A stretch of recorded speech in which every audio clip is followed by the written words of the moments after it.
Hey, I'm Matthew, and today's video features the worst Everest deaths ever recorded. From a medical resident placing her complete trust in a guide, not knowing that the guide had a vendetta against her, to an influencer who repeatedly halted on Everest to film sponsored content, ignoring expedition warnings. It was September 8th, 2017, on the lower expedition zones of Mount Everest, where rocky ridgelines meet glacial wind currents descending from higher camps. The area was covered by thin cloud layers, reducing long-distance visibility across the mountain face. Melted snow runoff occasionally formed small, icy channels along exposed rock surfaces. 30 Takaysen was 26, a wilderness photographer who had recently joined a commercial Everest expedition seeking extreme environment subject material. He had limited high-altitude experience and treated mountain photography as a technical optimization challenge rather than a long-term endurance activity. Although he carried professional telephoto equipment, Takaysen frequently attempted closer approaches to natural subjects to capture more dramatic imagery. The lower Everest climbing corridor consists of exposed granite and ice transitions where strong winds move continuously along the mountain slope. September conditions can shift rapidly as monsoon remnants interact with high-altitude air currents. At these elevations, oxygen concentration is significantly reduced, and prolonged movement pauses can lead to rapid exhaustion. Expedition safety teams had issued multiple warnings about maintaining distance from unstable ice zones and steep cliff edges. Other climbers reported Takaysen preferred closer vantage positions for photography. He carried standard safety gear, but often moved independently from group formation, believing equipment quality and physical confidence were sufficient protection. By mid-morning, Takaysen observed a small group of climbers resting near a rock formation overlooking a glacial drainage channel. Instead of maintaining standard observation distance, he approached closer for photographic framing. Although his telephoto lens could have captured detailed images from afar, he preferred closer composition for visual impact. The terrain near the drainage slope was coated with thin, frozen moisture layers formed by wind-driven ice deposition. These surfaces can become extremely slippery under foot pressure. Takaysen moved closer to the edge of a rock platform approximately 40 feet above a descending ice channel. While adjusting camera settings, his boot lost traction on the frost-coated granite. The first slip was minor, allowing him to brace using his hands, but his body posture had already shifted into a dangerous forward tilt toward the slope edge. Instead of retreating carefully, he attempted to reposition himself for what he believed was better photographic alignment. The continuous downward slope of the glacier-coated granite offered almost no braking friction once momentum increased. Takaysen attempted to use his hands and boots to slow the slide by pressing against the icy surface, but the frost layer behaved like a solid, polished plane. High-altitude oxygen reduction likely impaired reaction speed, making controlled self-arrest movements difficult under the rapid acceleration. Wind exposure further destabilized body control during the descent. The second movement caused complete loss of balance. Takaysen began sliding down the ice-polished rock surface. Acceleration increased as slope angle steepened, and friction resistance decreased. During the uncontrolled descent, he struck several protruding rock edges that likely caused deep internal injuries and skeletal trauma. The slide ended when he fell from a lower rock ledge onto a sloped ice field below. Impact force was estimated to be high due to combined gravitational acceleration and slope transition velocity. The fall caused severe chest trauma and multiple fractures, leaving him unable to move. Nearby climbers witnessed the fall and transmitted emergency distress signals once communication devices functioned under signal stability. However, strong mountain winds and low cloud cover prevented helicopter evacuation. Rescue teams were delayed until weather conditions improved. Takaysen was found several hours later by expedition medical staff, unconscious on the ice slope. Medical evaluation determined cause of death as severe traumatic injury combined with high-altitude hypoxia and exposure-related physiological collapse. His camera equipment was recovered, including images documenting his progressive movement closer to the hazardous slope zone. Expedition records later used the case as a safety example of route discipline failure and risk misjudgment above the mid-expedition camps of Mount Everest. The incident was included in mountain safety documentation, emphasizing that in extreme altitude environments, technical skill, environmental awareness, and restraint are equally critical survival factors. It was May 18, 2017, and Camp 4 at 26,000 feet clung to a windswept col where tents fought constant gusts and thin air turned simple tasks into exhausting efforts. Sandra Whitfield, 50 from Seattle, had spent 6 months preparing by consuming every piece of online content she could find. She had watched hundreds of summit videos, read dozens of blog posts, and participated in forums where amateurs shared advice with the confidence of people who had never been above 20,000 feet. Her actual experience consisted of Rainier, Kilimanjaro, and one unsuccessful Aconcagua attempt ending at high camp. Her Sherpa was Chetan Dorje, 42, from Tame, 10 Everest summits, known for patience with inexperienced clients and explaining technical concepts clearly. Sandra's defining behavior was constant correction based on YouTube videos. She questioned Chetan's rope management, pacing, oxygen flow, and weather assessment. At Camp 2, she told Chetan his clipping method was inefficient compared to a sport climbing video. Chetan explained the method was designed for rock routes and gym walls, light gloves, full cognitive function, visible handholds. High-altitude work required simpler, redundant systems because cold and hypoxia made fine motor tasks unreliable. Sandra dismissed this as resistance to innovation. The critical issue emerged around oxygen management. At Camp 4, Chetan set Sandra's regulator to 4 liters per minute. Sandra immediately reduced flow to 2 liters, explaining a video said experienced climbers conserved oxygen by running minimal rates. Chetan reset the regulator and explained inadequate flow in the death zone would cause rapid cognitive decline, that the climbers in those videos were highly acclimatized veterans, and their physiology bore no resemblance to hers. They departed at 11 p.m. Sandra climbed steadily for 2 hours, but above 27,000 feet, her pace deteriorated in ways oxygen should have prevented. Chetan checked her regulator and found she had reduced flow to 1 liter, barely enough to sustain consciousness. He reset it to 4 liters and told her directly that reducing oxygen was killing her. Sandra insisted she was following expert advice. Above 28,000 feet, hypoxia overwhelmed her. Sandra's cognitive function declined until she could no longer distinguish between Chetan's protocols and the video techniques she had memorized at sea level. At a transition point where the fixed rope changed anchors, she attempted a clipping method from a sport climbing tutorial, unclipping both tethers simultaneously before reclipping, a movement suicidal on a 40-degree ice slope at 28,200 feet in darkness. Chetan was 3 feet behind her on the rope. He saw her hands move to both carabiners and shouted for her to stop. Sandra either did not hear or did not process the instruction. For 3 seconds, she stood free on exposed ice with nothing securing her. Her crampon slipped. She fell. The fall carried her approximately 400 feet down steep terrain before impact with rock stopped movement. Chetan descended immediately but knew from the angle and distance that survival was impossible. He found Sandra's body wedged against an outcrop. She had died on impact. Expedition leaders determined her body created a route hazard, and insurance pressured the company into recovery. Chetan volunteered, descending off route across steep, ice-glazed rock. During approach, his crampon scraped across verglas without catching. He fell 20 feet before arresting, but impact fractured his left ankle and opened a deep laceration across his calf. The injury made climbing impossible. Other Sherpas completed recovery while Chetan was evacuated to Kathmandu. The ankle required surgery, but infection set in during the days between injury and treatment. Despite antibiotics, infection spread to bone tissue and forced partial amputation of his left foot, ending any possibility of technical climbing or high-altitude work. Chetan retired from guiding at 42, not because he wanted to, but because a client who had watched YouTube videos believed she knew more than someone who had summited Everest 10 times.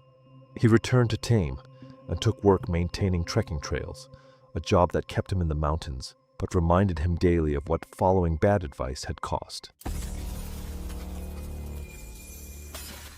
It was April 22nd, 2016, an Everest base camp at 17,600 feet was filling with the organized chaos of another spring climbing season. 15 commercial expeditions occupied the tent city sprawled across the Khumbu Glacier. Brightly colored shelters clustered by company on fractured ice that groaned beneath the weight of human ambition. Prayer flags snapped in gusts carrying juniper smoke from morning pujas and the metallic edge of glacial air. Morning temperatures sat near 15 degrees Fahrenheit, climbing into the low 30s by midday as climbers moved between mess tents, reviewing forecasts, and checking acclimatization schedules. Among those preparing for the first summit window were Jake and Megan Aldrich, both 33 years old, from Boulder, Colorado. They were difficult to miss. Jake stood 6'2" and carried the dense build of a former collegiate wrestler at the University of Wyoming, where he had competed at 197 pounds before transitioning into personal training. Megan was 5'10" with the broad shoulders of a former Division I volleyball player at Colorado State, now the owner of a CrossFit-affiliated gym in Boulder. In a camp full of fit people, the two of them looked like they had been carved from different stone, heavier, more muscular, visibly powerful in a way that drew attention, and from those who understood altitude physiology, quiet concern. They had been legally married at a courthouse in Boulder 4 months before departing for Nepal. The expedition was never about paperwork. It was about the moment, a symbolic ceremony on the summit, captured on camera and shared with the roughly 40,000 people who followed their combined social media accounts. They had built the narrative over 18 months, the engagement on Kilimanjaro, the training montages, the gear reveals, the countdown posts. A small adventure apparel company had sponsored part of the $130,000 combined expedition cost in exchange for branded summit content. Their families knew, their followers knew. The commitment was public and impossible to walk away from without explanation. Their mountaineering experience was genuine, but limited. Kilimanjaro 2 years earlier, Mount Rainier the following summer, and Aconcagua 6 months before Everest, the highest topping out at 22,841 feet, solid for recreational mountaineering, insufficient for an 8,000-meter peak where the margin between survival and death compressed with every 1,000 feet. The mid-tier operator they chose required liability waivers, proof of insurance, and full payment. Beyond that, vetting was minimal. They carried ceremony items in a small dry bag, 2 wedding rings strung on a braided cord designed to drape around necks rather than be placed on fingers buried inside expedition mitts at -30 degrees. A compact fabric banner displayed their wedding date. A small camera with a folding tripod completed the kit. Less than 2 pounds combined. To Jake, negligible. To anyone who understood what those items demanded above 26,000 feet, the weight was not the problem.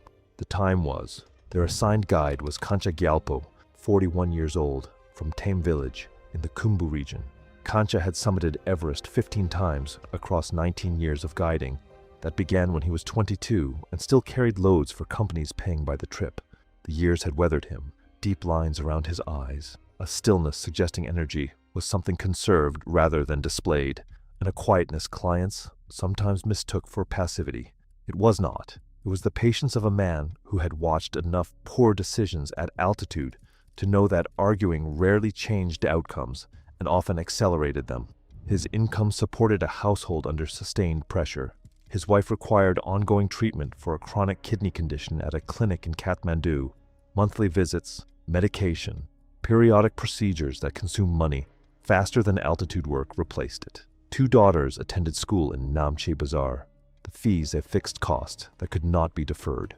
The $8,000 fee for guiding Jake and Megan was not optional income. It was structural. Kancha met the couple during gear organization on April 23rd. He noticed the banner first, bright fabric handled with more care than climbing hardware. When Jake explained the plan, Kancha listened, then asked how long they expected to spend on top. Jake said 15 to 20 minutes. Kancha explained that every minute on the summit was borrowed from the descent, and weather above 26,000 feet shifted faster than any forecast could track. Jake acknowledged the point, the way people acknowledge information they have already decided not to act on. An unnamed younger assistant Sherpa was assigned to support logistics and load carrying, handling equipment through rotations and the summit push while Concha carried the full weight of guiding decisions. The expedition briefing on April 25th was led by Colin Pratt, the American expedition leader, who outlined the route, acclimatization schedule, and the protocols that separated successful expeditions from fatal ones. Turnaround time was set at 1 p.m., regardless of position. The death zone above 26,000 feet was described clinically, the body deteriorating faster than it could recover, supplemental oxygen slowing decline, but not stopping it. Rescue above Camp 4 ranging from extremely difficult to impossible. Jake asked about pausing on the summit for the ceremony. Pratt advised keeping summit time to a minimum. Quick photos were standard, but extended stays increased exposure and consumed oxygen, critical for descent. Megan asked about carrying the banner above Camp 3. Concha recommended against non-essential weight at those altitudes. Jake insisted the items were manageable. That evening, Concha spoke privately with Pratt. The ceremony would add time on the summit that compounded every risk outlined in the briefing. The couple had no experience above 23,000 feet. Their physical builds, heavy, muscular frames, would demand more oxygen at altitude than leaner climbers, potentially accelerating fatigue and worsening acclimatization. He requested authorization for higher oxygen flow rates on the upper mountain. Pratt acknowledged every concern, approved the request, and noted that the couple had signed waivers and paid in full. Unless they demonstrated clear incapacity, the expedition would proceed. The first acclimatization rotation began April 28th through the Khumbu Icefall, nearly 2 miles of fractured glacier winding through a maze of house-sized ice blocks, deep crevasses spanned by aluminum ladders lashed together over open voids, and fixed ropes marking a route that shifted as the glacier moved beneath it. Teams departed before dawn to minimize exposure, while overnight cold kept the ice more stable, the sharp cracks of settling seracs echoing across the cirque in the pre-dawn darkness. Jake moved through the icefall with the kind of raw physical competence that altitude had not yet had time to erode. His steps were confident on the uneven ice, his balance steady on the ladder crossings where aluminum rungs flexed and swayed over open voids, his breathing controlled even on the steeper pitches. Megan was solid but worked noticeably harder, her breathing heavier on steep sections, her pace slightly slower through the technical passages where precise foot placement mattered most. Both stopped for photos at ladder crossings, adding perhaps 10 minutes to their total icefall time. Not dangerous in isolation, but a pattern Concha registered alongside everything else he was observing. At Camp 1, oxygen saturation showed Jake at 80% and Megan at 76%. Acceptable, but Megan at the lower margin. The kind of reading that meant nothing alone but gained significance if it repeated higher. The western CWM traverse to Camp 2 revealed the first real separation. The broad glacial valley stretched for miles between the walls of Nuptse and Lhotse, deceptively flat but riddled with hidden crevasses and punishing in its own way. Cold in the morning, then a heat trap as sunlight reflected off surrounding ice, pushing temperatures into the 40s and accelerating dehydration at 20,000 feet. Megan's pace dropped steadily. Rest breaks lengthened. The heat drained her faster than Jake, and by the time they reached Camp 2, the gap between their energy levels was visible to everyone on the team. Jake stayed close, encouraging. Their dynamic was genuine, supportive, loving, not toxic. Shared stubbornness, rooted in a dream they built together, which made them harder to dissuade than ego alone. At Camp 2, Megan's saturation read 73%. Concha recommended an extra rest day. Jake agreed immediately. He was protective of Megan in a way that was uncomplicated and real. They rested, hydrated, descended. Megan posted footage that evening, framing the rotation as preparation for the ceremony. Several thousand likes, dozens of comments about the wedding. The audience was invested. Walking away meant explaining a failure neither was prepared to accept. The second rotation began May 4th, and the Lhotse face exposed the full problem. The route climbed a wall of blue ice at angles between 40 and 50 degrees, the surface glinting under high-altitude sun where crampons had scarred it into a lattice of scratch marks. Fixed ropes provided security, but the climbing demanded sustained leg strength, cardiovascular endurance, and precise crampon technique that altitude degraded with every hour. Strong climbers reached Camp 3 in 4 to 5 hours. Jake managed 6. Megan required nearly 8. Her deterioration followed a pattern Concha recognized. She stopped every 25 to 30 feet, legs trembling, breathing rapid even during pauses. Crampon placement became imprecise, front points skating rather than biting, balance wobbling on traverses where a fall meant sliding hundreds of feet. Jake coached her through each section with steady patience, but coaching could not fix what was happening inside her lungs and blood. At Camp 3, 23,500 feet, Megan's saturation read 69%. Concha explained the trend. 76 at Camp 1, 73 at Camp 2, now 69. Each camp brought a steeper drop, and the pattern indicated her body was not adapting. He described cerebral and pulmonary edema, fluid in the brain or lungs, progressing from manageable to fatal within hours. He recommended she seriously consider whether a summit attempt was advisable. Jake responded immediately. She was having a difficult rotation, not a crisis. Supplemental oxygen would compensate. They had trained 18 months. Megan backed him. She would not be the reason they failed. The reason 40,000 people watched a wedding that never happened. Concha pushed harder. Trends mattered more than single readings. Supplemental oxygen assisted, but did not repair acclimatization failure. If her numbers continued declining, she would enter the death zone with a deficit willpower could not bridge. They listened. They did not change course. They descended. Megan recovered over the following week, but not the way strong acclimatizers recovered. The bounce back was slow, her energy muted, her appetite suppressed longer than normal. She spent most of her rest days in the tent rather than moving around camp, and the color had not fully returned to her face, even after a week at base camp. Concha noted all of it. The weather window arrived mid-May. Forecasts showed reduced winds and clear skies beginning May 19th, but meteorological models also tracked a front approaching from the west that could narrow the window depending on its speed and trajectory. Most teams planned to summit early on the 19th to maximize their margin against the incoming system. The mountain would be crowded, but crowded and safe beat empty and trapped. Quick reminder, if this kind of in-depth breakdown matters to you, subscribing helps keep these stories coming. Now let's get back to the mountain. Jake and Megan confirmed without hesitation. Concha made a final appeal to Jake the evening before departure. Megan's numbers had trended wrong at every altitude. The ceremony added time on the summit they could not afford if the front arrived early. Jake's response was not aggressive. It was final. They had come too far and committed too publicly. He was not asking Concha to agree. He was asking him to be there.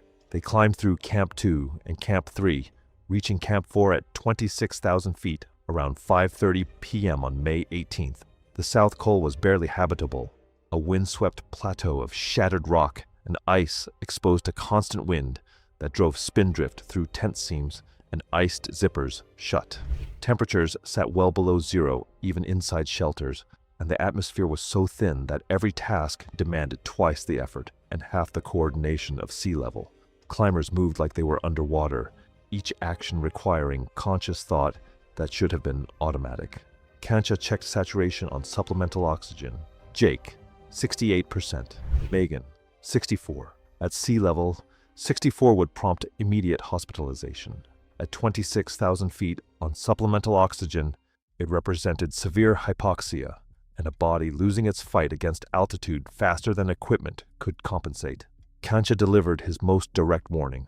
Megan's numbers meant continuing higher, carried significant risk of edema. The summit stood 3,000 feet above, and every foot would worsen her condition. If she deteriorated on the ridge, rescue was impossible. He asked them both to descend. Jake locked the situation. They were doing this together. If Megan descended, he descended. If he descended, the ceremony did not happen. All or nothing. Megan agreed. Pratt was consulted via radio from base camp. His information came through Concha's reports. He could not see Megan's condition firsthand. He recommended descent but deferred to waivers and client autonomy. Concha ran the oxygen math. At standard flow of 2 to 3 liters per minute, supply covered the push and descent with margin. But if Megan required maximum flow at 4 liters per minute, which her numbers demanded, and the ceremony added 20+ minutes at the highest point, the margin compressed to nothing. A slow descent would exhaust supply before Camp 4. He explained this. Jake said they would move fast enough. Concha knew they would not. When gear-up time arrived, the final warning appeared. Megan fumbled with layers, struggled to connect her oxygen mask, needed help with tasks that should have taken minutes. Preparation consumed nearly an hour longer than expected. Kancha recognized cognitive impairment, the brain starving for oxygen, struggling with simple sequences. He said as much. Jake helped her finish and stated they were ready. Other teams departed between 10 and 11 p.m. Jake and Megan left at 12:15 a.m., 90 minutes behind, climbing through the upper mountain while others were already descending. The southeast ridge stretched above in darkness, the wind cutting across exposed terrain with a steadiness that numbed any skin left uncovered. Fixed ropes marked a line angling upward toward the balcony at 27,600 feet. Kancha led, Jake behind, Megan behind Jake, the assistant behind Megan. For the first 2 hours, the pace was slow but sustainable. Supplemental oxygen softened the edge. Clear night, stars dense overhead, wind manageable, headlamp beams of teams above, visible as a scattered constellation moving up the ridge. Above the balcony at 27,600 feet, everything changed. Megan's deterioration accelerated in the thinner air, with a momentum that rest stops could not interrupt. She paused every 15 steps, then every 10, her breathing harsh and rapid, even through the oxygen mask. Her speech slowed when Jake checked on her, responses arriving late, words coming in fragments that required assembly rather than flowing naturally. She stumbled on the fixed rope twice, catching herself with reflexes that lagged behind the danger by margins that were shrinking each time.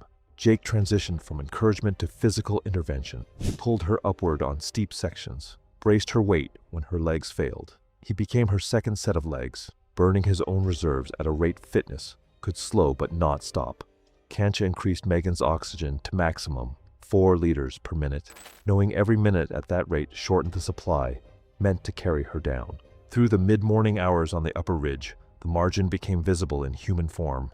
Faster teams who summited at dawn descended past Jake and Megan, who were still grinding upward. Climbers heading down, healthy and on schedule, stepping aside while the couple pushed past in the wrong direction. Those teams would be below the balcony before conditions changed. Jake and Megan were hours from the summit and moving against the flow of everyone who had timed the window correctly. Kancha watched the sky, cloud building from the west, the front approaching, its leading edge a thickening band of gray, consuming the horizon. He told Jake. Jake acknowledged and kept climbing. They reached the summit at approximately 11:30 a.m. Megan did not walk the final steps. Jake held her upright, arm locked around her waist, her legs shuffling without resemblance to climbing. Getting her to 29,032 feet had not been an ascent. It had been an act of will imposed on a body, trying to stop for hours. Jake unfurled the banner. He draped the ring cord around Megan's neck, then his own. He propped the camera to capture them both against the sky, 2 people on the highest point on Earth with their wedding date between them. The moment was genuine. It was also happening to a woman whose eyes could not focus, whose body swayed in his grip, whose presence on that summit was maintained entirely by the man beside her. Kancha urged descent after 5 minutes. Megan's oxygen was burning at maximum flow. The supply would not survive a slow descent. The clouds were closer, the western horizon disappearing behind advancing gray. Jake said they needed a few more minutes. Kancha repeated the warning. Oxygen, weather, descent time compounding. Jake adjusted the camera and kept going. 20 minutes passed, then 25. They began descending at approximately 11:55 a.m. Megan collapsed almost immediately. She made it past the south summit before her legs stopped functioning. She sat down at roughly 28,700 feet and could not stand. Eyes open, but unfocused. Responses delayed by seconds that stretched longer each time. When Kancha asked her to lift her foot, she looked at him, as if the request had been made in a language she no longer understood. HACE had progressed past what supplemental oxygen could manage. Her bottles, drained by hours at maximum flow, were depleted. Jake and Kancha tried to move her. They lifted her by the arms, set her boots into the track, and attempted to walk her downward 1 step at a time. She managed a few steps before her weight sagged and her legs folded beneath her. They tried again and again, the same result each time. A few shuffling steps followed by collapse. Her body refusing commands her brain could no longer properly send. Minutes accumulated. 5, then 10, then 20. Each one representing distance, not covered on a descent that was already dangerously behind schedule. The storm arrived while they were still above 28,400 feet. It did not build gradually. Wind increased from gusts to sustained force within minutes, driving spindrift in horizontal sheets that erased visibility from hundreds of feet to nothing. Cloud cover overtook them and swallowed the ridge in gray that removed depth, direction, and every navigational reference on the upper mountain. Temperature plunged, -30, then colder with wind chill, enough to freeze exposed skin in minutes and turn the air itself into something that hurt to breathe. Kancha and the assistant attempted to move Megan, but she was dead weight in a harness on terrain that punished every unbalanced step. Two people could not lower an incapacitated adult down a steep, icy ridge in a whiteout without risking a fall that killed everyone on the rope. Jake tried to help, but was deteriorating. Movement slower, coordination degrading, speech fragmenting in ways that mirrored what had happened to Megan hours earlier.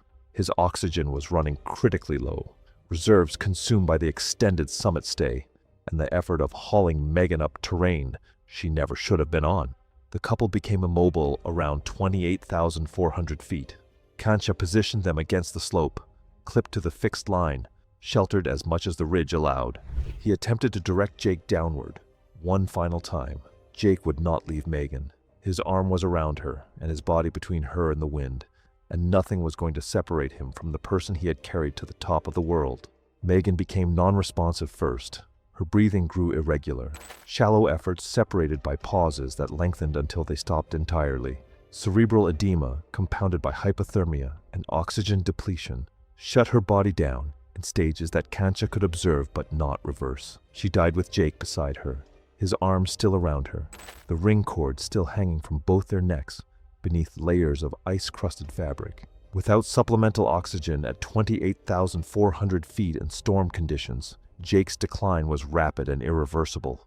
When Kancha made one final attempt to get him to stand, Jake's eyes were open, but empty of recognition, staring through Kancha rather than at him. His body had stopped shivering, which at that temperature meant his core had dropped past the point where the brain could mount a survival response. Kancha could see what was happening and knew that staying meant dying beside a man who was already gone. Kancha made the decision to descend with the assistant. They left the couple on the ridge and began moving downward, following the fixed rope by feel when visibility collapsed to arm's length, wind tearing from shifting directions, cold working into every gap in their layering with the patience of something that had all the time in the world. They descended approximately 800 vertical feet to the balcony at 27,600 feet, a flat area on the southeast ridge that Kancha had crossed 30 times, could locate by memory even when the mountain disappeared behind moving snow. They sheltered in a depression on the leeward side and survived the night. When conditions eased the following morning, Kancha and the assistant descended to Camp 4 and continued to base camp. Kancha had severe frostbite across both feet. The tissue damage from a night at 27,600 feet in storm conditions was irreversible. In surgery weeks later in Kathmandu, he lost several toes from both feet. The damage ended his guiding career permanently. He returned to Tame and found work managing a small trekking lodge, walking with a limp that worsened in cold weather. The assistant sustained frostbite to several fingers and did not return for high-altitude work. Jake and Megan Aldrich were spotted by climbers on subsequent summit pushes later in the season, together near the fixed line at 28,400 feet. Jake's arms still around Megan.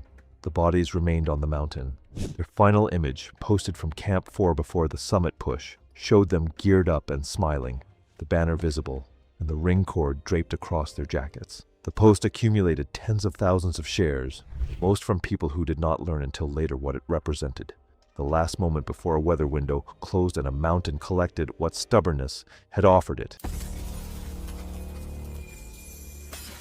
It was April 8th, 2014, in the western CWM on Mount Everest. Climbers navigated a flat glacier valley riddled with hidden crevasses, where snow bridges could collapse without warning. Temperatures were freezing, the air thin, and every movement physically taxing. Roping together was standard protocol for safety, as falling into a crevasse without support almost always meant certain death. Loiselle Shan, 29, a medical resident from San Francisco, was traversing the glacier with guidance from her teammate Rebecca Trevo. Chan was an experienced rock climber, but relatively new to high-altitude mountaineering, relying heavily on Trevor's expertise. Unbeknownst to Chan, she had been dating Trevor's ex-husband, Dyson, for 6 months, a relationship that had contributed to Trevor's bitter divorce and loss of custody.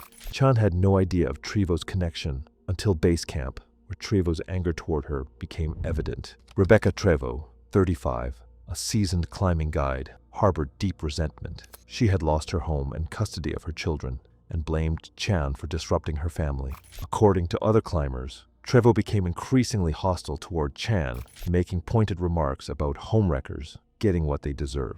Trevo had been practicing knots and rope-cutting techniques under the pretense of reviewing rescue procedures, and the night before the incident, she was overheard threatening over satellite phone to make Dyson pay for what he's done. Trevo planned her revenge meticulously. She identified a section of the western CWM where deep crevasses made rescue nearly impossible. Guiding Chan to a particularly unstable snow bridge, Trevo positioned herself to act when Chan fell, carrying a razor-sharp climbing knife specifically for the purpose. The setup relied entirely on Chan trusting Trevo's guidance in a place where one mistake could be fatal. During the morning climb, Chan carefully stepped onto a seemingly solid snow bridge, spanning a narrow crevasse. The bridge creaked under her weight, small cracks forming at the edges as she tested her footing. Within seconds, the snow gave way beneath her boots, and she fell roughly 15 feet onto a ledge inside the crevasse. Her rope system, normally a reliable lifeline, was her only protection as she struggled to regain balance while gasping for breath in the thin, freezing air. The walls of the crevasse towered above and below her, jagged ice threatening to cut through clothing or skin with the slightest misstep. As Chan ascended the rope, Torres struck with deliberate precision, severing all fibers with a knife and sending them fluttering into the cold air. The sudden loss of her lifeline threw Chan off balance, and the brittle snow bridge beneath her gave way entirely. She plunged 180 feet into the crevasse, tumbling against icy ledges and jagged walls as her headlamp spun wildly and snow sprayed around her. The combination of deliberate sabotage and the collapsing bridge left no chance of survival, turning a recoverable fall into a calculated, fatal descent. Trevo's helmet camera captured her actions and chillingly recorded her saying, "Some problems solve themselves," before she radioed base camp, claiming a rope snapped under load. Rescue teams reached the site hours later, but the unstable ice and extreme depth made immediate recovery impossible. Chan's body was eventually retrieved 2 weeks later using specialized rigging systems. The coroner confirmed the cause of death as impact trauma and hypothermia, noting multiple fractures from striking ice walls, and forensic examination revealed clean knife cuts on the rope rather than natural wear or overload failure. Trevo left Nepal shortly after the incident, claiming emotional trauma and cooperating minimally with authorities. Investigation was hampered by her licensed guide status and lack of eyewitnesses. A brief notice in Rock and Ice magazine listed the event as a crevasse fall, leaving the story's darker truth largely unknown. Chan's ex-husband, Dyson Trevo, received her life insurance payout and never learned that her death had been a calculated act of revenge, one climber exploiting trust in the high mountains to punish a personal betrayal. It was May 14th, 2023, 6:47 a.m. Nepal Standard Time on Mount Everest's South Col route at 26,200 feet. Winds ran 15 to 20 miles per hour from the southwest. The temperature was negative 18 degrees Fahrenheit, with wind chill near negative 35. Visibility stretched more than 2 miles. Standard summit window conditions, what teams call go weather. Leonardo Martinez, 29, stood at the South Col, ready to chase a speed record that had lasted 19 years. He carried stripped down gear and a vial of stimulants that would stop his heart 1,150 feet below the summit. Leo was a fitness influencer and guide from Boulder, Colorado. He had climbed Denali, Aconcagua, and Cho Oyu and built an audience of nearly 850,000 followers. He tried Everest once before in 2021 but turned back at 25,200 feet due to the weather. At 5 feet, 10 inches and 165 pounds, he trained hard. Altitude simulations, ice routes, long endurance sessions, sharing every metric online as his Everest push played out in public. The goal for the climb was simple: break the 10-hour, 56-minute speed record from base camp to the summit, set by Pemba Dorje Sherpa in 2004. The 19-year record he was chasing was more than a time. It was set by a Sherpa climber, shaped by a lifetime at altitude, and speed records on Everest are rarely broken by non-Sherpas. From the South Col, most climbers need 8 to 12 hours just to reach the summit. A record attempt compresses that into a near-limit effort above 26,000 feet, where every pound of gear, every stop, and every breath of oxygen matters. At that height, small mistakes grow quickly, and there is almost no room to recover. This was his second attempt. In 2021, he had turned back at 25,200 feet due to the weather. Since then, his public profile had grown, and his training metrics were shared widely as proof he was ready. A standard summit would not change much. A record would. To beat it, he would need constant forward movement with no reserve and no hesitation. That pressure followed him above the South Col and narrowed his options as he climbed. Normal expedition rules require emergency bivouac gear, backup oxygen, and climbing in guided groups of 4 to 6 with Sherpa support. Martinez chose a solo-style push with one Sherpa, Pemba, a 12-time Everest summiter. Pemba raised concerns at base camp. Speed records are usually set by Sherpas with lifelong altitude exposure and decades of experience. Martinez relied instead on his fitness data and high VO2 max scores. The South Col route used fixed ropes installed earlier in the season.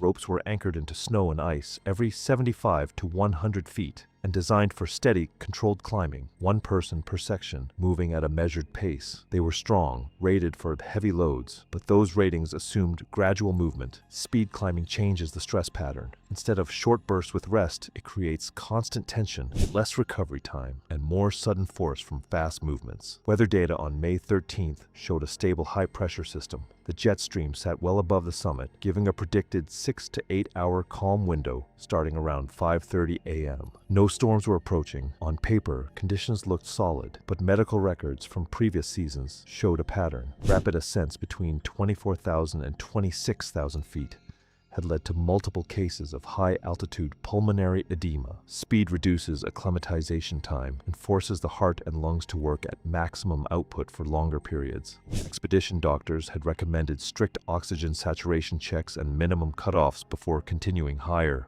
Martinez's plan left little margin if his body failed to keep up. At 5:15 a.m., Leonardo's oxygen saturation went 67%. At the South Col base, camp medical officer logged. His heart rate and breathing showed increasing strain.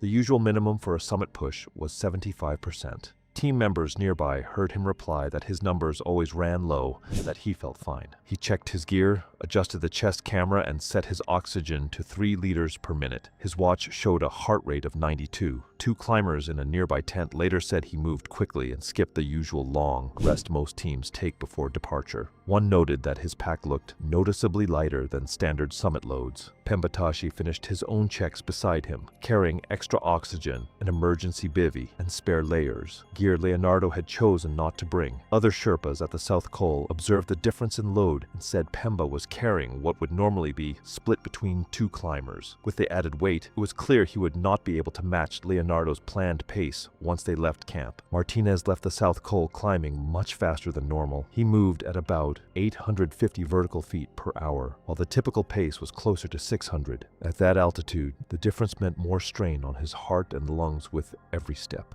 During a radio check, Pemba reported to the base camp medical officer that Martinez was already pulling ahead. At that speed, he would lose visual contact within half an hour. The update was logged, and hourly condition reports were requested. The slope above the South Col was angled between 30 and 40 degrees. Steep snow, but not technical. Fixed ropes ran the entire section. Climbers clipped in, kicked their crampons into the snow, and pulled themselves up with ascenders. Martinez moved smoothly. Step, breathe, slide the device. Step again. His breathing averaged about 22 breaths per minute, slightly higher than the usual 16 to 20 at that effort level, but still controlled. By 6:15 a.m., other climbers noticed his breathing had changed. What had been slow and steady turned fast and shallow, about 28 breaths a minute. The audio from his chest camera picked up a dry cough starting around 26,450 feet. It came every 45 seconds or so, short and sharp, like irritation from cold, dry air. Audio from the chest-mounted camera captured him, attributing the cough to altitude and dry air. The video showed his gloved hand sliding up the fixed rope, crampons biting into blue ice, and the long white slope rising toward the south summit.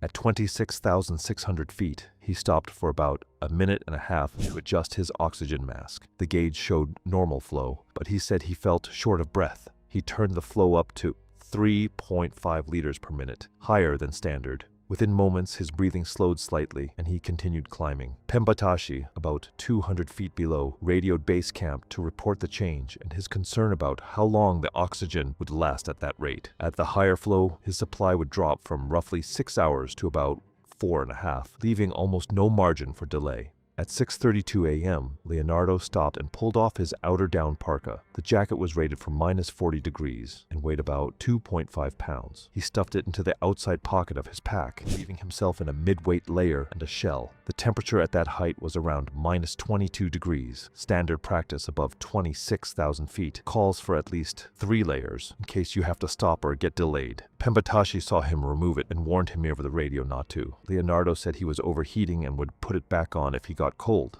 After that, he moved faster. With less weight and more freedom to move, he climbed at a stronger pace. His body heat kept him warm while he stayed in motion. Footage from his camera would later show sweat on his face despite the cold. His fitness tracker briefly showed a heart rate of 158 beats per minute, well above the usual 120 to 140 range for steady climbing at that altitude. It meant he was pushing much harder than most climbers could sustain for long. By 6:58 a.m., Leonardo picked up speed. He was climbing about 920 vertical feet per hour and had already gained 1,100 feet in just over an hour, fast enough to beat the record by more than an hour. His tracker showed a steady heart rate of 165 beats per minute, close to his limit. Even with oxygen flowing at 3 liters per minute, he was breathing around 30 times a minute. Over the radio, he reported feeling strong. His heart rate and breathing showed increasing strain. His body was working harder than the oxygen supply could support. At 27,000 feet, he passed 2 climbers from a commercial team who were resting on the fixed line. One climber later described his pace as unusually fast for that altitude. They didn't see obvious distress, but both noticed his breathing was heavy and his steps slightly uneven. Small signs of low oxygen that are hard to recognize in yourself at that altitude. Around 7:23 a.m., the strain began to show on the rope section between 26,800 and 26,950 feet. Climbers behind him later said the line looked stretched and tight as he moved quickly upward. The rope had already carried hundreds of climbers that season. One anchor picket near 26,875 feet had shifted slightly in the snow, leaving a small gap at the surface. As the rope stretched under tension, it became harder to pull upward. Instead of slowing down, Leonardo pulled harder. That pushed his heart rate and oxygen use even higher. His ascender, the metal cam that grips the rope, was built for heavy force, but his fast, powerful movements kept it near the upper end of its normal range. By 7:41 a.m., his breathing had changed. He was coughing every 15 to 20 seconds. The sound picked up on his chest camera was wet and heavy, the kind doctors link to fluid building up in the lungs. At extreme altitude, low air pressure can force fluid out of the lungs' tiny blood vessels and into the air sacs. That condition, high-altitude pulmonary edema, makes it harder and harder to move oxygen into the blood. It often starts with a steady cough and shortness of breath, then gets worse. Leonardo kept streaming and told viewers he was just pushing through it, blaming the cough on cold air. About 300 feet below, Sabotage radioed base camp and reported that Leonardo's breathing sounded abnormal. The medical officer on duty instructed him to stop and check his oxygen saturation. At 27,150 feet, he clipped a pulse oximeter to his finger. The device hesitated in the cold before displaying a reading of 58%. At 27,150 feet, a saturation reading of 58% placed him below the level most expeditions consider safe for continued ascent. Even with supplemental oxygen flowing at 3 to 4 liters per minute, climbers typically aim to maintain readings above 75% during a summit push. Below 65%, cognitive performance begins to decline measurably. Reaction time slows. Fine motor coordination becomes inconsistent. Decision-making narrows toward short-term goals. Medical protocols used by many commercial operators treat a reading below 70% as a mandatory descent trigger. Guides are trained to watch for additional symptoms: persistent cough, imbalance, delayed responses, and abnormal breathing patterns. At 58%, the body is operating under a significant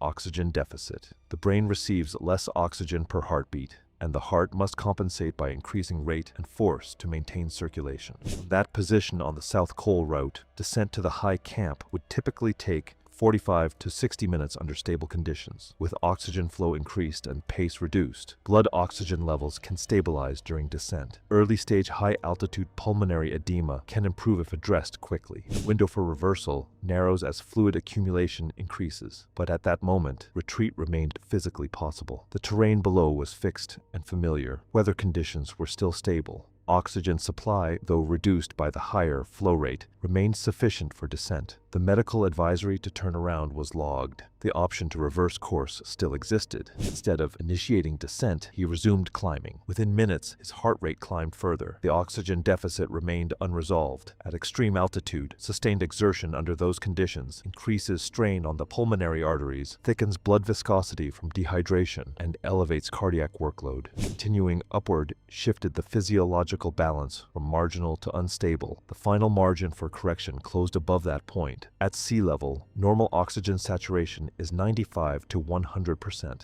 At 27,000 feet without oxygen, it's often 60 to 70%, with oxygen flowing at 3 to 4 liters per minute. Most climbers expect 75 to 85%. A reading of 58% meant his body wasn't getting enough oxygen, even with the tank running. Several climbers at the South Col heard the exchange over the shared radio channel. One teammate later said Leonardo's voice sounded steady but rushed, as if he wanted to end the call quickly. Another recalled him pulling off a glove, rubbing his fingers and repeating that the reading was wrong because his hands were cold. The expedition medical officer advised him to turn around and descend. Leonardo reported that he felt fine and was less than 700 vertical feet from the south summit and said he would reassess. Low oxygen can impair judgment, especially at extreme altitude. The medical team logged the exchange and documented that he continued upward against medical advice. Under expedition rules, the final decision remained with the climber, but the warning was formally recorded. Dextroamphetamine and modafinil are stimulants. They raise heart rate and blood pressure, increase alertness, and dull fatigue. Both are banned in competitive sports and can strain the heart, especially at extreme altitude, where the body is already under stress. Toxicology later showed Leonardo had taken about 3 times the normal medical dose. Within 4 minutes, his heart rate climbed from 165 to 187 beats per minute. His breathing sped up to 35 breaths per minute, even though his oxygen flow stayed the same. Witnesses behind him said his pace suddenly changed. He moved faster, pulling hard on the rope and placing his crampons quickly. Camera footage showed him talking rapidly, saying he felt amazing and that the record would fall that day. Within minutes, his heart rate increased from 165 to 187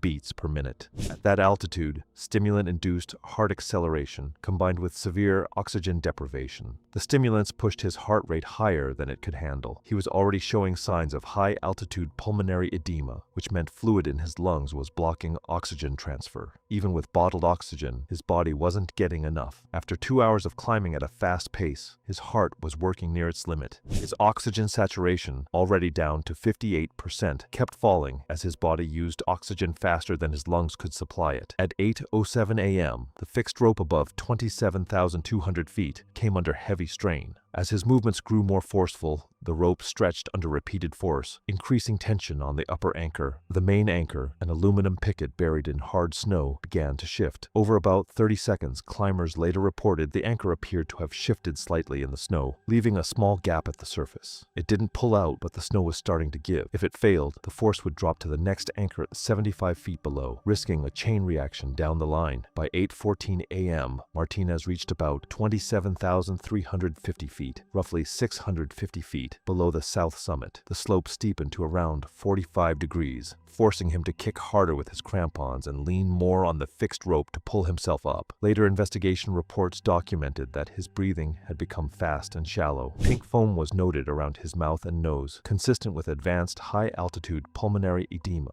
His respirations were described as wet and labored. Data recovered from his fitness tracker showed his heart rate remained above 185 beats per minute for more than 12 minutes, an extreme cardiovascular load at 27,000 feet. Review of climber accounts and movement patterns indicated declining coordination. He required multiple kicks to set his crampons and showed irregular pulls on the fixed rope. At 8:16 a.m., he stopped mid-step with his right hand gripping the rope and his left pressed against his chest. Tracker data later showed rapid fluctuations: 187, 191, 178, 195, then 183. 103 beats per minute within seconds, consistent with an unstable heart rhythm. He then resumed climbing, but with sharper, hurried movements. His breathing sounded strained through the mic, far different from earlier in the ascent. At that altitude, the heart is already under extreme stress from low oxygen, dehydration, and sustained effort. The added stimulants pushed it further. His heart rate had stayed high for too long, and the rhythm began to fail, each beat pumping less blood than the last. Before you see what he did at 27,000 feet, and how quickly it unraveled once his body hit its limit, make sure you're subscribed. The moment you're about to watch is where everything changes. At 8:18 a.m., Leonardo's heart rate spiked to 203 beats per minute, beyond his predicted maximum, then suddenly dropped to 89 as the rhythm became unstable. Later, medical review determined the pattern was consistent with ventricular fibrillation, a lethal arrhythmia in which the heart can no longer pump blood effectively. Without circulation, consciousness fades within seconds. Later analysis pointed to a combination of stimulant strain, severe oxygen deprivation, and extreme physical stress converging at once. At 8:18:34, he stopped mid-step, facing uphill with both hands gripping the fixed rope and crampons set into 35-degree ice. Climbers behind him saw him go still. For about 20 seconds, he did not move. His breathing shifted from rapid and forceful, uneven gasps with long pauses. His tracker showed his heart rate falling quickly, 89, then 76, then 54, then 38 beats per minute in less than half a minute. Witnesses said his body slumped forward while his hands remained clamped to the rope, likely locked by muscle spasm as his heart failed. At 8:19 a.m., he went into full cardiac arrest. His body stiffened briefly, then went limp, still clipped to the fixed rope by his harness and ascender. His full weight,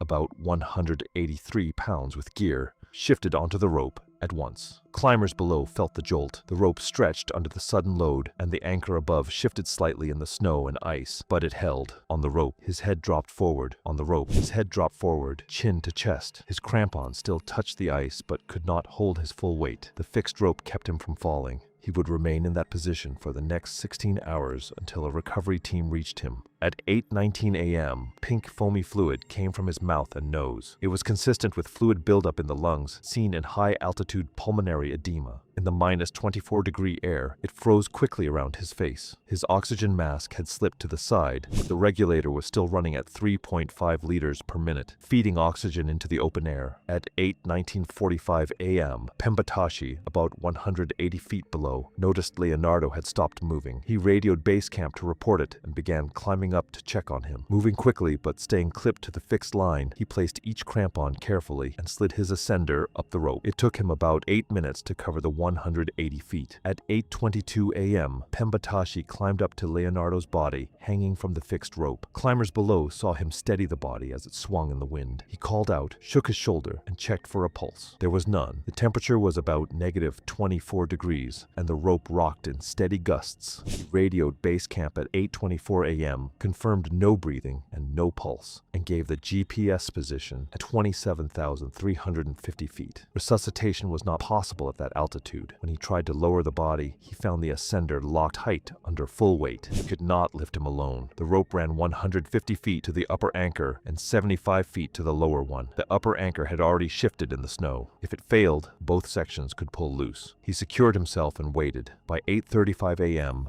winds increased and snow cut visibility. Other climbers reported the scene over the radio as the news spread through camp. A 4-man recovery team left at 9:30 a.m., but strong gusts forced them to turn back below 27,000 feet. A storm shut the mountain down for 36 hours. 2 days later, a 6-man team reached him in calmer weather. He was frozen in place, the upper anchor still holding. They built new anchors, freed him with pulleys and a powered winch, and lowered him safely. By May 17th, his body reached base camp. A medical exam noted pink foam around his mouth and nose, consistent with high-altitude pulmonary edema. His gear, including the chest camera, was logged for return to his family. After his body was brought down and his equipment cataloged, investigators reviewed the footage stored on his chest-mounted camera. At 7:52 a.m., at approximately 27,100 feet, the video showed Martinez stopping and removing a small vial from an inner jacket pocket. He briefly removed his oxygen mask, consumed the liquid, replaced the mask, and resumed climbing. The substance had not been disclosed in expedition medical documentation. Toxicology later later confirmed it contained dextroamphetamine and modafinil. An autopsy in Kathmandu confirmed the cause of death as sudden cardiac arrest caused by ventricular fibrillation.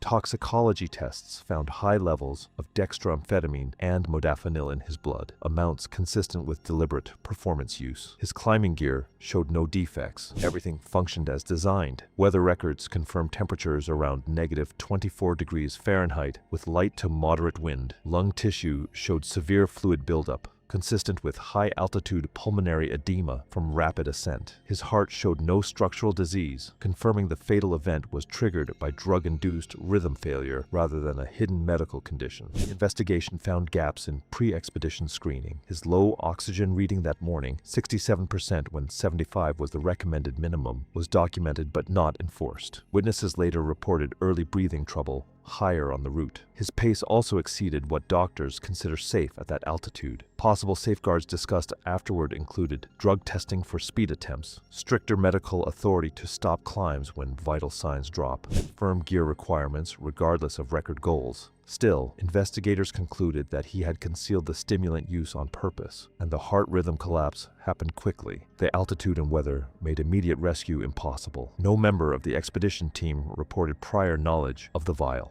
Footage was the first documented proof of its use during the climb. Months later, Nepal introduced new rules for speed record attempts, adding drug screening and stricter medical oversight above 26,000 feet. Expedition companies tightened gear requirements and gave medical staff clearer authority to stop unsafe climbs. Leonardo Martinez, 29, died at 27,350 feet while chasing a 19-year speed record. His gear did not fail, the ropes did not break, the mountain did not collapse beneath him. The ropes held, his equipment functioned. The failure occurred inside his body, 1,150 vertical feet below the summit he set out to reach.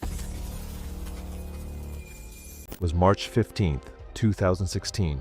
On the upper slopes of Mount Everest above the South Col, dense cloud cover limited visibility, while strong winds swept across the exposed ridgelines. The extreme cold and thin air of the world's highest peak created conditions where prolonged exposure quickly became life-threatening. Amelia was a 21-year-old marketing professional from Boston who had recently completed her first marathon. She often framed physical challenges as extensions of her personal identity and brand presence, sharing training milestones online. Seeking a defining achievement, she joined a commercial Everest expedition despite experience limited to lower elevation summer hiking. Amelia believed her fitness training, premium equipment, and guided expedition structure were sufficient to offset her lack of high-altitude mountaineering experience. During pre-climb briefings, guides emphasized worsening weather along the upper mountain. Several climbers postponed summit rotations after reviewing forecasts predicting strong winds and severe wind chill. Amelia chose to continue. She displayed confidence that her preparation level and equipment quality placed her above typical risk thresholds. Safety warnings were interpreted as general caution rather than immediate operational danger. Although wearing technical outer layers, she relied partially on moisture-retaining base clothing that was less effective during prolonged sub-zero exposure. As the team climbed higher, winds intensified and blowing snow reduced visibility. Amelia began showing early fatigue, breathing heavily and slowing, despite maintaining a regulated pace. Sherpa staff observed that her inner layers were damp from perspiration, which significantly reduces insulation efficiency in extreme cold. Suggestions to adjust clothing or pacing were offered, but she continued without making substantial changes. On an exposed ridge section above partial snow shelter, Amelia stopped in open wind to adjust her pack. Remaining stationary allowed strong gusts to penetrate her moisture-compromised insulation system. In high-altitude environments, even short pauses in strong wind can accelerate core temperature decline when clothing layers are damp from exertion. To continue along the fixed rope line, blowing snow further reduced visibility, and her phone battery failed in the cold, eliminating GPS navigation reference. She drifted slightly off the marked path into a more exposed slope section. As core temperature dropped, fine motor control deteriorated, making it difficult to manage climbing hardware or secure clothing. Sherpa staff noted repeated stumbling and difficulty maintaining the balance along the fixed line. Minor falls onto hard snow and ice caused superficial injuries, while prolonged exposure and altitude hypoxia worsened cognitive function. and reaction speed. Her condition progressed into advanced hypothermia, marked by confusion and poor directional judgment. She attempted to shelter behind a small snow formation, but protection was minimal. As body temperature declined further, paradoxical undressing behavior was observed before she lost consciousness during assisted descent attempts toward lower camp. Emergency communication was transmitted once satellite signal became available. However, sustained high winds and low visibility prevented immediate evacuation by air. Rescue operations at extreme altitude depend on weather windows, and conditions did not allow rapid response. Support personnel remained with her as long as environmental conditions permitted. When weather briefly stabilized, recovery teams located her body a short distance from the fixed route, partially covered by wind-blown snow. Medical review determined the cause of death to be severe hypothermia, compounded by hypoxia and exhaustion. Equipment inspection confirmed moisture-saturated base layers and reduced insulation performance. Tracking and communication records showed deviation from the primary climbing line. The incident was later recorded in expedition safety analyses as a preventable exposure fatality associated with delayed descent, inadequate thermal management, and overconfidence in physical conditioning. On the upper slopes of Mount Everest, small errors in judgment can eliminate the narrow margin between survival and irreversible exposure. It was April 12, 2017, and Everest Base Camp sat at 17,600 feet on the broken surface of the Khumbu Glacier, a tent city of more than 300 climbers spread across moraine and ice beneath the looming chaos of the Khumbu icefall. Spring light warmed the glacier by midday, sending meltwater trickling through gravel channels between expedition clusters. Prayer flags snapped in wind that carried the smell of ice and the faint hum of generators from the larger mess tents. Above camp, the icefall rose in a cascade of seracs and crevasses, the route already fixed with ropes and aluminum ladders. Beyond that, the western Sabotage, the Lhotse face, and the summit pyramid that caught the last light each evening in a way that made it look deceptively close. The season was building toward the narrow weather windows that May would deliver, and every expedition at base camp was running the same calculation. Weeks of preparation, compressed into a handful of days where the mountain might allow passage to the top. Among those preparing was Niels Dekker, a 29-year-old from Utrecht, Netherlands, who arrived at base camp with the easy confidence of someone who believed he had already proven himself on the world's highest peaks. He was fit, charismatic, and photogenic, the kind of person who made mountaineering look aspirational rather than desperate. His social media following of roughly 55,000 had been built on a carefully constructed narrative of adventure and achievement, with professional quality summit photos, motivational captions, and branded gear from 2 outdoor equipment companies that sponsored him based on the resume he presented. That resume claimed 3 8,000-meter summits by the age of 28, Cho Oyu in 2014, Manaslu in 2015, and Broad Peak in 2016. For a young, independent climber without family wealth or institutional backing, the progression was impressive enough to earn respect from operators, sponsors, and the climbing community at large. Niels moved through base camp with the bearing of someone accustomed to that respect, shaking hands, exchanging route knowledge, discussing conditions with the authority of a person who had stood on top of 3 of the world's 14 highest mountains. He had not stood on top of any of them. Niels Dekker was not incompetent. He was a genuinely strong climber who performed well at altitude, moved efficiently on technical terrain, and had the cardiovascular fitness to reach high camps on 8,000-meter peaks without assistance beyond standard Sherpa support. His fraud was not about inability. It was about the last 5 to 10%, the final push from a high point to the true summit that separated a strong climb from a completed one. Each time, when conditions deteriorated or his body reached its limit in the final stretch, Niels accepted the turnaround, and each time, before descending, he positioned himself carefully, framed his camera, and photographed himself at the high point in a way that made it indistinguishable from the top. The deception lived in the caption, not the climb. On Cho Oyu in 2014, he had turned around at approximately 26,000 feet, roughly 800 feet below the summit. when weather closed in and his Sherpa recommended descent. The clouds that forced the turnaround also served the fraud perfectly. They obscured the terrain above his position, making it impossible from the photograph alone to determine exactly where he was standing. He posted the image with a summit caption, and the engagement that followed, the congratulations, the sponsorship interest, the follower growth, taught him that the difference between a high point and a summit existed only in the minds of people who had been there, and almost nobody who saw his content had been there. On Manaslu in 2015, he reached approximately 25,800 feet before his body simply couldn't produce what the remaining 1,000 vertical feet demanded. His Sherpa recommended descent, and Niels agreed without argument. Before turning around, he positioned himself with the summit ridge behind him at an angle that, to anyone who hadn't stood on Manaslu's true summit, looked identical to the top. The photo was convincing. The caption was confident. The comments were celebratory. No one questioned it. On Broad Peak in 2016, the fraud was almost unnecessary. Broad Peak's false summit at approximately 26,400 feet sits so close in elevation and appearance to the true summit at 26,414 feet that legitimate climbers have genuinely believed they completed the ascent after reaching it. The dangerous traverse between the two, an exposed ridge with significant avalanche risk, separated them by only 14 vertical feet, but by a gap in commitment that many climbers declined to cross. Niels reached the false summit, knew it was not the true top, and photographed himself there anyway. Of all his fabrications, this was the most defensible, the one where even honest climbers had made the same mistake unknowingly.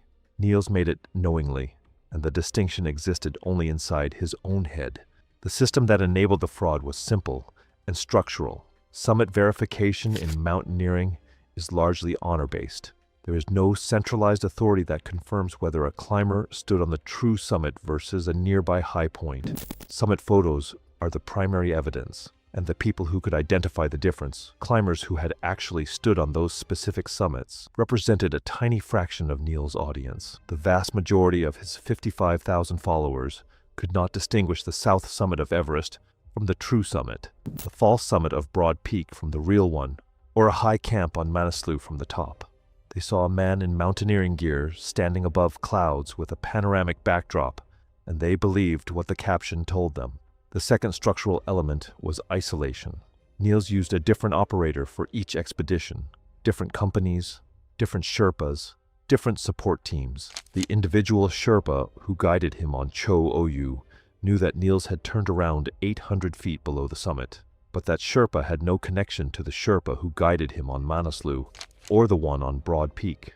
Each guide saw a single data point, one client who turned around on one mountain, and none of them followed Niels' social media or had reason to contradict a paying client's post-expedition claims. The fraud survived because the witnesses were siloed.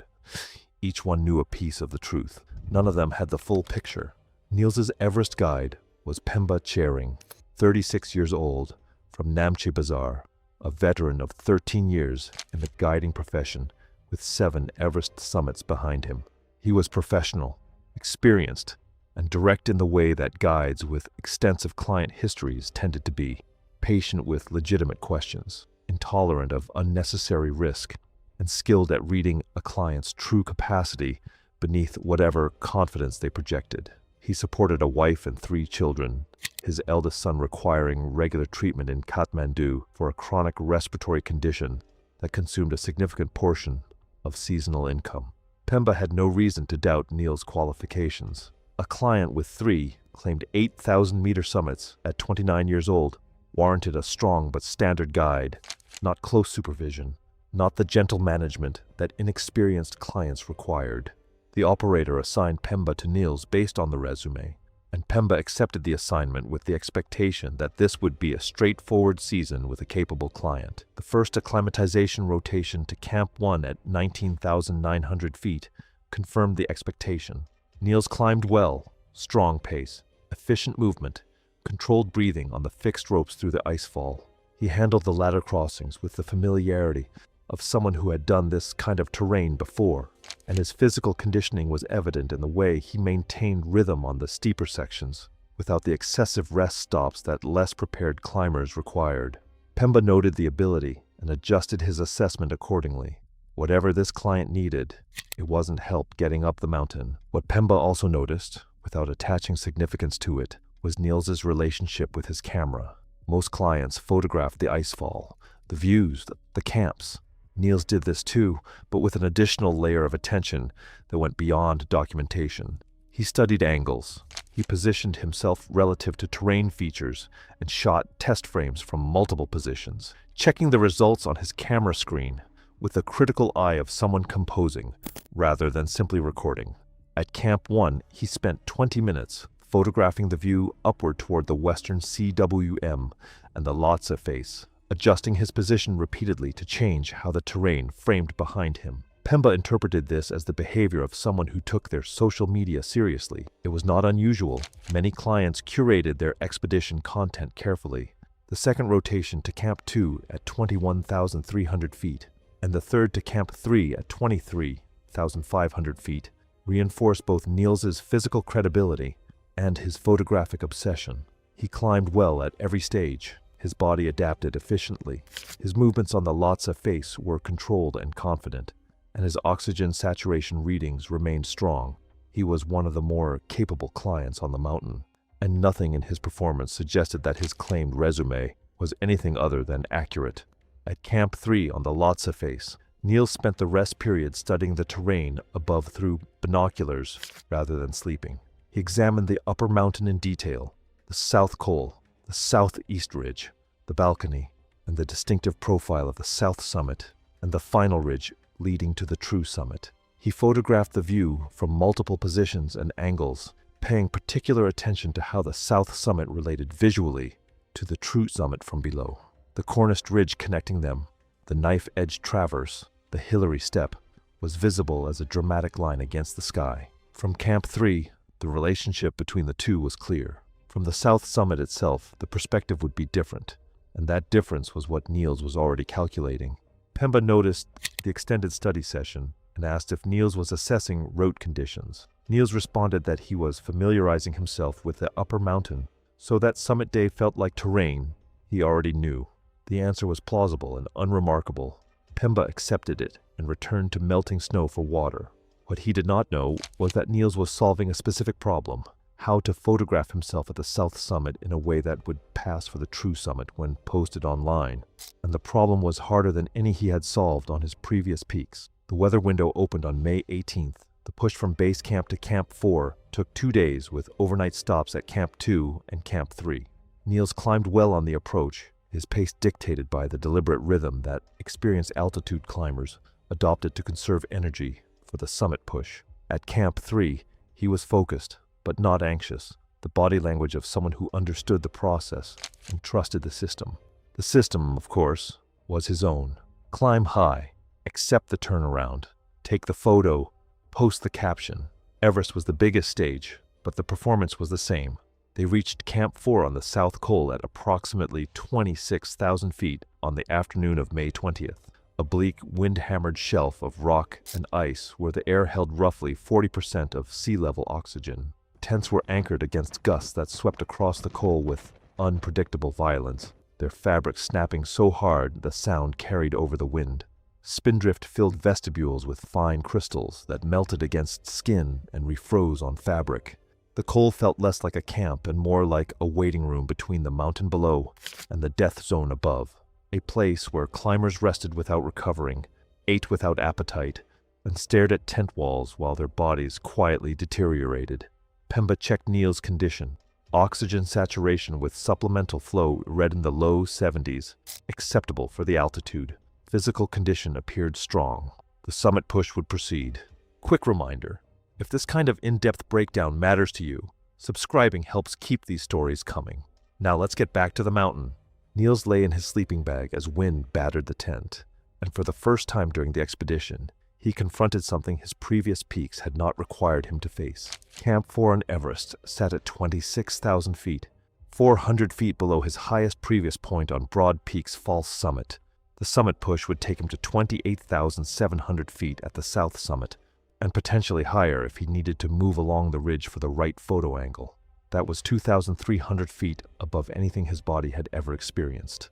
His previous frauds had all occurred at or near his physical ceiling, high points where turning around was both the honest and the necessary decision. Everest's south summit would push him into genuinely unknown territory. The altitude above 28,000 feet was different in ways that no amount of fitness or previous experience could fully prepare for, and Niels was about to discover that difference firsthand. The summit push departed Camp 4 at 11 p.m. on May 20th. Clear sky, stars dense in the thin atmosphere, wind manageable on the Col, temperature near minus 25 degrees Fahrenheit, before wind chill. Other teams departed in the same window, headlamps forming a scattered chain of light ascending toward the southeast ridge. Niels climbed well through the early hours. The route from Camp 4 gained altitude steadily through snow and rock terrain, and his conditioning carried him at a pace that kept him with the stronger climbers. Pemba climbed ahead, setting the rhythm, glancing back periodically to confirm his client was maintaining. The supplemental oxygen hissed through the regulator, and crampons bit into hardpack with each step. They reached the balcony at approximately 27,600 feet around 3 a.m. Niels was still moving well, though Pemba noted a slight slowing in his pace that was consistent with the altitude, rather than any specific problem. They continued up the southeast ridge as dawn began to lighten the eastern horizon. The light revealed the full scale of what surrounded them. The summit pyramid above, sharp and white against deepening blue sky, and below, the south col shrinking into a gray smudge thousands of feet down. Other climbers were visible on the ridge, as dark shapes moving at intervals, each one locked into the private battle that altitude imposed. The wind carried ice crystals that caught the early light and scattered it in brief, sharp flashes. The mountain was beautiful in the way that dangerous things often are, indifferent to the people moving across it, stunning regardless of whether anyone survived to describe it. Above 28,000 feet, Niels entered territory his body had never known. The altitude hit differently than anything on Cho Oyu, Manaslu, or Broad Peak, all of which topped out below this elevation. His breathing grew more labored, despite the supplemental oxygen. His pace dropped noticeably. 20 steps between rest stops, then 15, then 10. His movements on the fixed rope became deliberate in a way that reflected effort rather than confidence. The air at 28,000 feet contained roughly a third of sea level oxygen, and his body was processing the deficit in real time with no previous adaptation to draw on. Pemba monitored the deterioration without alarm. Many strong climbers slowed dramatically above 28,000 feet. It was the nature of extreme altitude rather than a sign of failure. Niels was struggling but functioning, and the pace, while slow, was still productive. They reached the south summit at approximately 28,700 feet, around 5:30 a.m., as dawn flooded the Himalaya in pale gold. The view from the south summit was staggering, the Tibetan plateau stretching north, the Kangshung face dropping away to the east, and directly ahead, the Cornist Ridge curving towards the Hillary Steppe and the true summit, approximately 330 vertical feet above. The ridge was unmistakable, even through the fatigue and the thin air. Niels could see the problem he had studied from Camp 3, confirmed in person. The continuing ridge toward the true summit was visible from every angle on the established route at the south summit. The knife-edge cornice, the rocky step, the final slope, all of it stretched above and ahead in a configuration that was one of the most photographed and recognized stretches of terrain in mountaineering. A photograph taken from the standard position at the south summit would clearly show the ridge continuing upward. Anyone with basic Everest knowledge, and millions of people had it, would recognize immediately that the photo was taken at the south summit, not the top. His previous peaks had not presented this problem. Cho Oyu's summit area was obscured by clouds. Manaslu's summit ridge was unfamiliar to most viewers. Broad Peak's false summit was visually identical to the true one, but Everest's final ridge was iconic. The fraud required a different angle, one that eliminated the continuing ridge from the frame and made the south summit look like the highest point. Conditions were deteriorating. Wind had increased from manageable to uncomfortable, pushing spindrift across the ridge in sheets. Cloud was building to the west. Pemba assessed the situation and recommended turning around.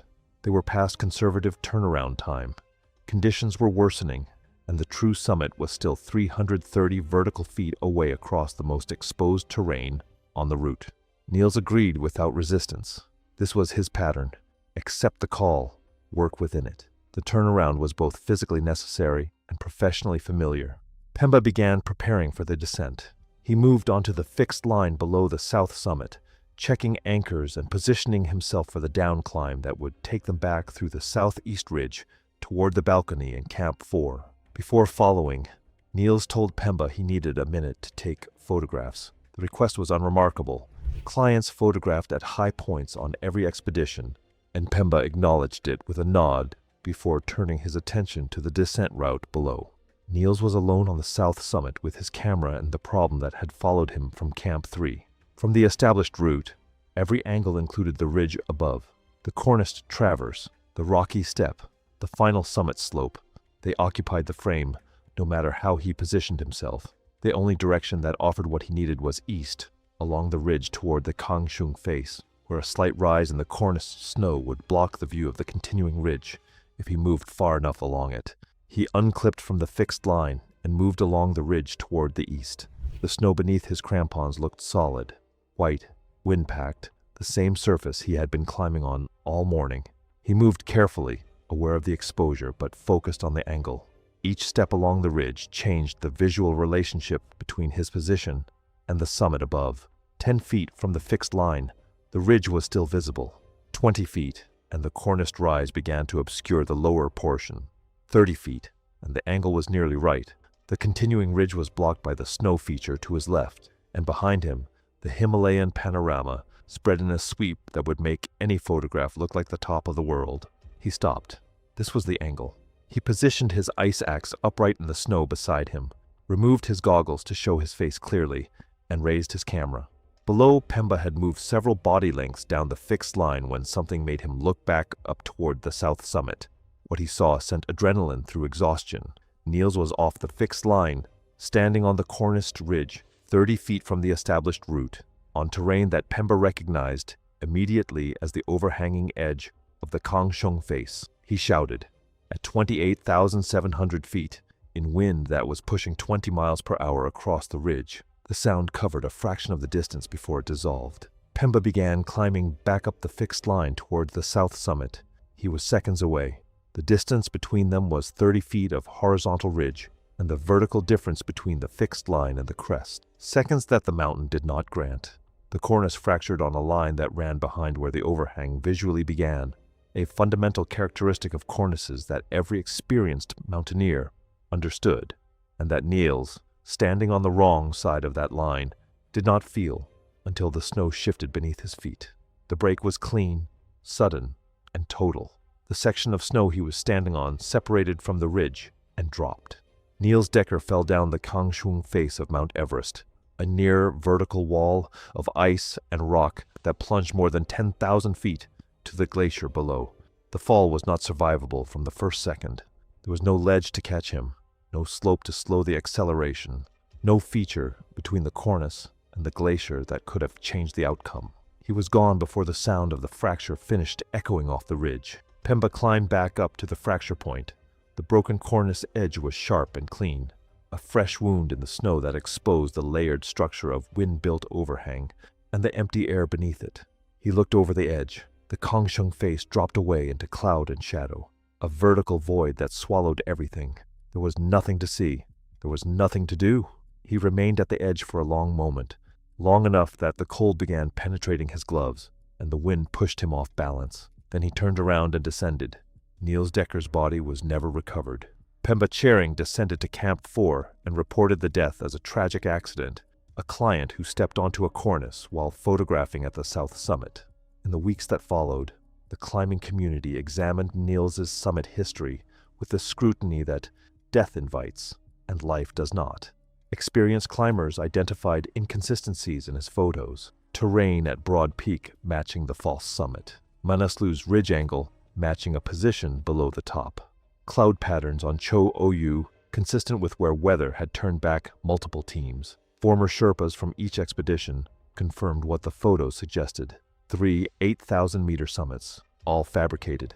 Pemba sustained no physical injuries. What he carried was the image of looking back and seeing his client on the corniced edge, the shout that didn't reach, the fracture in the seconds between recognition and response. He continues guiding, but he states in interviews that the memory of that broken edge follows him through every season that comes after. The fraud that kept Niels Decker alive on 3 mountains was the same pattern that killed him on the 4th. He didn't die because he climbed too high. He died because he stopped short and needed the mountain to look like something it wasn't. On Cho Oyu, the clouds hid the truth. On Manaslu, the angle cooperated. On Broad Peak, the false summit did the work. On Everest, the mountain offered no such courtesy. The lie required him to stand where no climber would stand, and the mountain broke beneath him.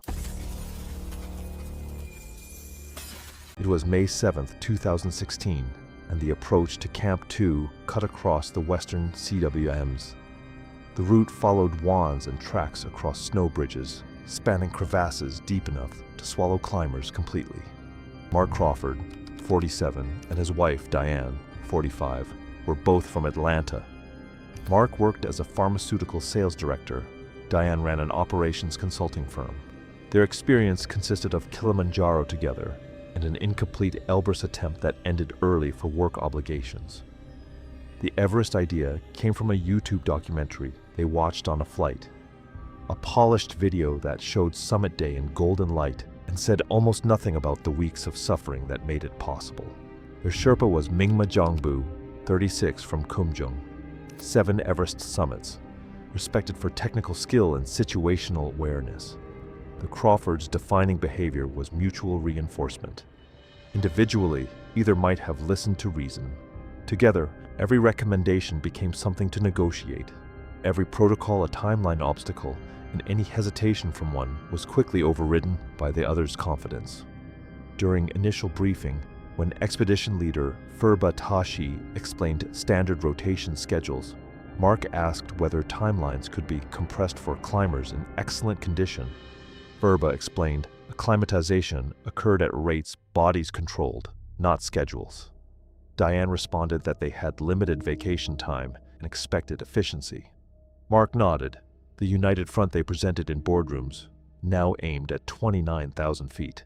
When Mingma recommended an extra rest day at Camp 2 because Diane's saturation read 72%, Mark pointed out his own reading was 76 and argued the difference proved individual variation, not inadequate acclimatization.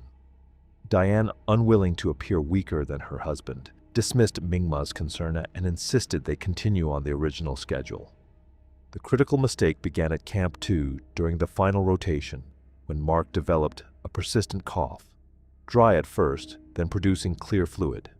Mingma recognized the progression immediately and recommended descent for both. Mark refused, attributing the cough to dry air and citing a climbing forum post that described identical symptoms as routine above 20,000 feet. Diane backed his assessment, adding she had experienced similar symptoms on Elbrus without issue. Mingma escalated to Furba, who examined Mark and heard subtle crackling, indicating early pulmonary edema. Furba recommended descent. Diane asked whether she could continue alone. Furba said the recommendation applied to Mark, but strongly suggested Diane also rest given her own numbers. Mark, unwilling to watch his wife continue without him, refused, stating the decision was his according to the liability waivers. The climb to Camp 3 on May 9th revealed how badly Mark's body was failing. The cough worsened, and fluid turned faintly pink, blood-tinged sputum confirming fluid leaking into lung tissue. By 23,500 feet, Mark stopped every 30 steps, his breathing a wet rattle audible to passing climbers. Diane moved more steadily, but had developed a persistent headache that worsened with altitude, and her coordination had begun slipping, fumbled carabiner clips, and misjudged distances reaching for the fixed rope. Neither acknowledged the other's deterioration. Mingma told them repeatedly they both needed immediate descent. Mark insisted he would rest at Camp 3 and reassess. That night, the mountain collected on both deaths simultaneously. Mark's breathing deteriorated into gurgling as his lungs filled faster than his body could clear. A climber in a neighboring tent heard the labored breathing around midnight and checked on them. Diane, glassy-eyed and sluggish, waved the climber away and insisted Mark was fine. The climber reported the interaction to Mingma, who went to the tent and urged immediate descent. By morning, neither responded. Mark's lips were blue, his chest producing drowning sounds, because that was exactly what was happening, his lungs filling from inside. Diane lay beside him, the cerebral edema that had started as a headache having swelled past the point where consciousness could hold. Mingma and 2 Sherpas found them at dawn. Mark Crawford died in his tent at Camp 3 around daybreak on May 10th. Diane Crawford died during emergency descent at approximately 22,600 feet. Mingma and the 2 Sherpas had to secure Mark's body before they could begin moving Diane. By the time they started lowering her down the Lhotse face, the window that might have saved her had already closed. During lowering, Mingma bore majority weight through a belay system on steep, 45-degree ice. By Camp 2, his rotator cuff had torn completely. Surgery repaired the tear, but the shoulder never recovered full strength. Mingma could no longer safely manage loads high-altitude guiding required. He retired at 37 and took a job managing a trekking shop in Namche.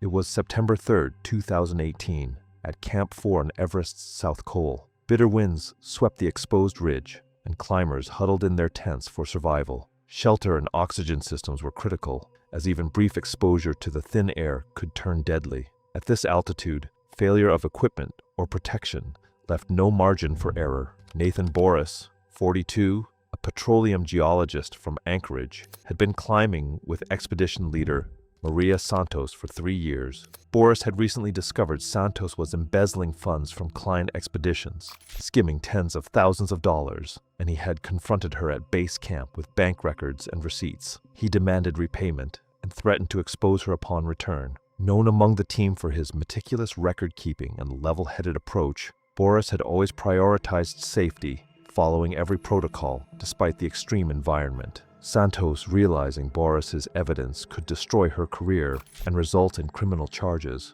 had grown increasingly paranoid and resentful in the days leading up to the summit push. The night before the incident, other climbers noticed Santos lingering near Boris's tent. Under the pretense of checking on team members, she had been overheard making statements like, "Eliminating problems permanently," and "People who threaten me don't get to leave." Using a climbing knife, she cut slashes in Boris's tent walls to create lethal wind tunnels and removed his supplemental oxygen bottles, each containing a full supply for survival at 26,000 feet. The sabotage was timed deliberately, late enough that Boris would be asleep and unable to respond, early enough that rescue in darkness and extreme weather would be impossible. Brooks awoke to the shredded tent and missing oxygen, the minus 30 degrees Fahrenheit wind immediately battering him as he realized he was exposed with no protection. Panic surged as his body temperature began to drop, and violent shivering overtook him. His fingers and toes went numb within minutes, making it nearly impossible to grip or manipulate his climbing poles. Confusion and dizziness set in quickly,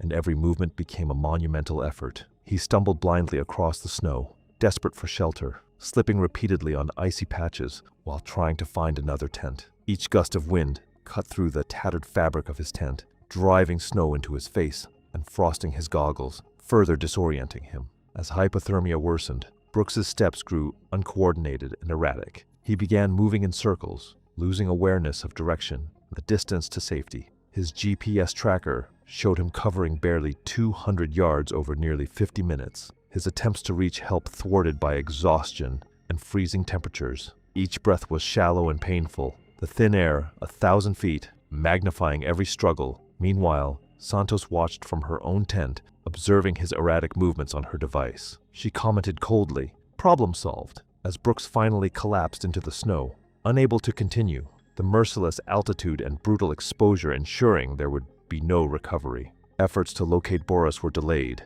as Santos reported him missing at 6 a.m., claiming he had left for an unsanctioned solo summit attempt. Search teams were limited by extreme weather, steep terrain, and the assumption he had descended toward Camp 3. Boris's body was discovered 18 hours later, collapsed in a shallow depression just yards from Camp 4. The coroner determined death from severe hypothermia and exposure, with his core temperature recorded at 78 degrees Fahrenheit. Examination of his tent showed clean blade cuts, inconsistent with wind or accidental damage, and the missing oxygen bottles were found in Santos' possession. Santos's guiding permits were revoked by Nepalese authorities, but she left the country before any criminal charges could be filed. Official reports listed the incident briefly as exposure, death at Camp 4 after equipment failure, omitting the sabotage. Boris's records documenting her embezzlement were never recovered, leaving the fraud unprosecuted. Among climbers, the story circulated as one of calculated vengeance, a guide who eliminated the only witness to her crimes, weaponizing the extreme conditions of Everest to turn a confrontation over money into a fatal act of revenge. It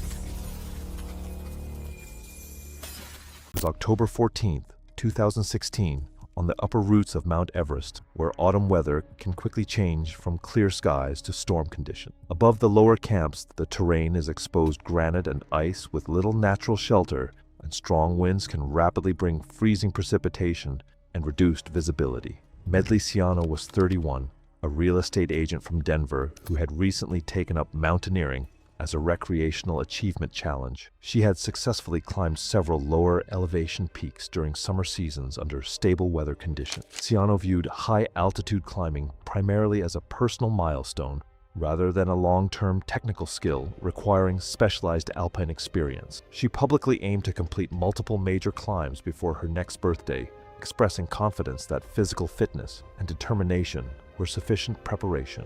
The route above the mid-camp zone on Everest consists of exposed rock and ice scrambling sections where precise hand and foot placement is required. October mountain conditions often involve extreme temperature drops, strong wind currents, and rapidly forming ice layers on rock surfaces. When moisture combines with freezing wind exposure, granite and ice paths can become extremely slippery. Hypothermia risk increases sharply when climbers are exposed to wet wind without protective shelter. Weather briefings issued by expedition guides warned of high-altitude wind activity later in the day. Some climbers delayed summit rotations. After reviewing the forecast, Ciano began her ascent early under relatively calm sky conditions, dismissing the warning as conservative risk messaging. She progressed efficiently toward the upper route zone, maintaining steady pace and confidence in her physical endurance. Across the climbing path, and atmospheric visibility started decreasing. Ciano continued upward, believing that turning back was unnecessary since she was already deep into the ascent zone. This decision reflected strong reliance on personal judgment rather than environmental risk indicators. Front arrived, bringing wind speeds exceeding 60 miles per hour and horizontal sleet. Visibility dropped to less than 10 feet within minutes as ice particles coated exposed granite and rock surfaces. Ciano attempted to continue upward rather than retreat towards safer lower ground. During traversal of a narrow ridge segment, she misinterpreted route markers under low visibility and began climbing a steeper rock face instead of following the fixed ledge system. Approximately 20 minutes into the storm, her left foot lost traction on iced granite. She attempted to grab a handhold but encountered smooth, wet rock surfaces. Her body shifted backward, losing contact with the climbing line. She fell approximately 40 feet down a rock wall, striking several protruding stone edges before landing on a narrow ledge platform. The fall resulted in a compound fracture of her left leg, multiple rib fractures, and a serious head injury. Ciano was stranded on a ledge, roughly 8 feet wide, fully exposed to wind-driven snow and sleet. Over the following hours, progressive hypothermia developed as moisture penetrated her clothing system. Shock from traumatic injuries further impaired cognitive function as core body temperature declined. Ciano activated her personal emergency beacon during the fall. Rescue authorities received the signal, but aerial evacuation was impossible due to sustained high winds and poor visibility across the upper mountain zone. Search and rescue teams remained grounded until weather conditions improved. A recovery team reached the location the following morning. Ciano was found deceased on the ledge. Medical review determined cause of death as severe hypothermia compounded by traumatic injuries and prolonged environmental exposure. Beacon telemetry data suggested survival for several hours after the fall. The incident was later documented in expedition safety summaries as a preventable exposure fatality associated with delayed descent. Environmental risk underestimation and overconfidence in physical conditioning on the upper slopes of Mount Everest. It was April 23, 2016, and Everest Base Camp at 17,600 feet was entering the final phase before the spring summit window. Prayer flags snapped above tent clusters sprawled across the Khumbu Glacier, and temperatures hovered near 20 degrees Fahrenheit in early morning. Among the teams preparing were Rebecca Holloway, 47, from Dallas, and Jennifer Caldwell, 45, from Austin. Friends who had met through a fitness studio and decided Everest would be their ultimate achievement after watching a viral summit video that made the climb look like a guided hike with a view. Rebecca ran a marketing consultancy. Jennifer maintained a lifestyle blog with 78,000 followers. Neither had climbed above Kilimanjaro. They paid $68,000 each to a mid-tier Nepali operator. Their Sherpa was Temba Rigzon, 41, from Kumjung, 11 Everest summits, known for patience with inexperienced climbers but uncompromising on safety. His income supported his wife, 3 children, and his sister's family. The $8,500 fee for guiding both women represented nearly half his annual earnings. The problems began during the first icefall crossing when Rebecca and Jennifer treated the route as a content opportunity. They stopped repeatedly for coordinated photos at ladder crossings, asked Temba to film video clips, and insisted on retakes when lighting did not meet their standards. What should have been a 4-hour crossing stretched to nearly 6 as other teams passed and the sun warmed the glacier into instability. Temba explained that time in the icefall directly correlated to exposure beneath shifting seracs.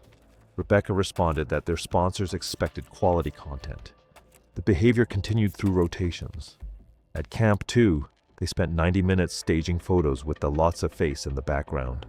At Camp 3, Jennifer filmed a monologue about mental toughness despite visible exhaustion. When Temba checked their oxygen saturation at 23,500 feet and found Rebecca at 71% and Jennifer at 69%, he recommended immediate descent.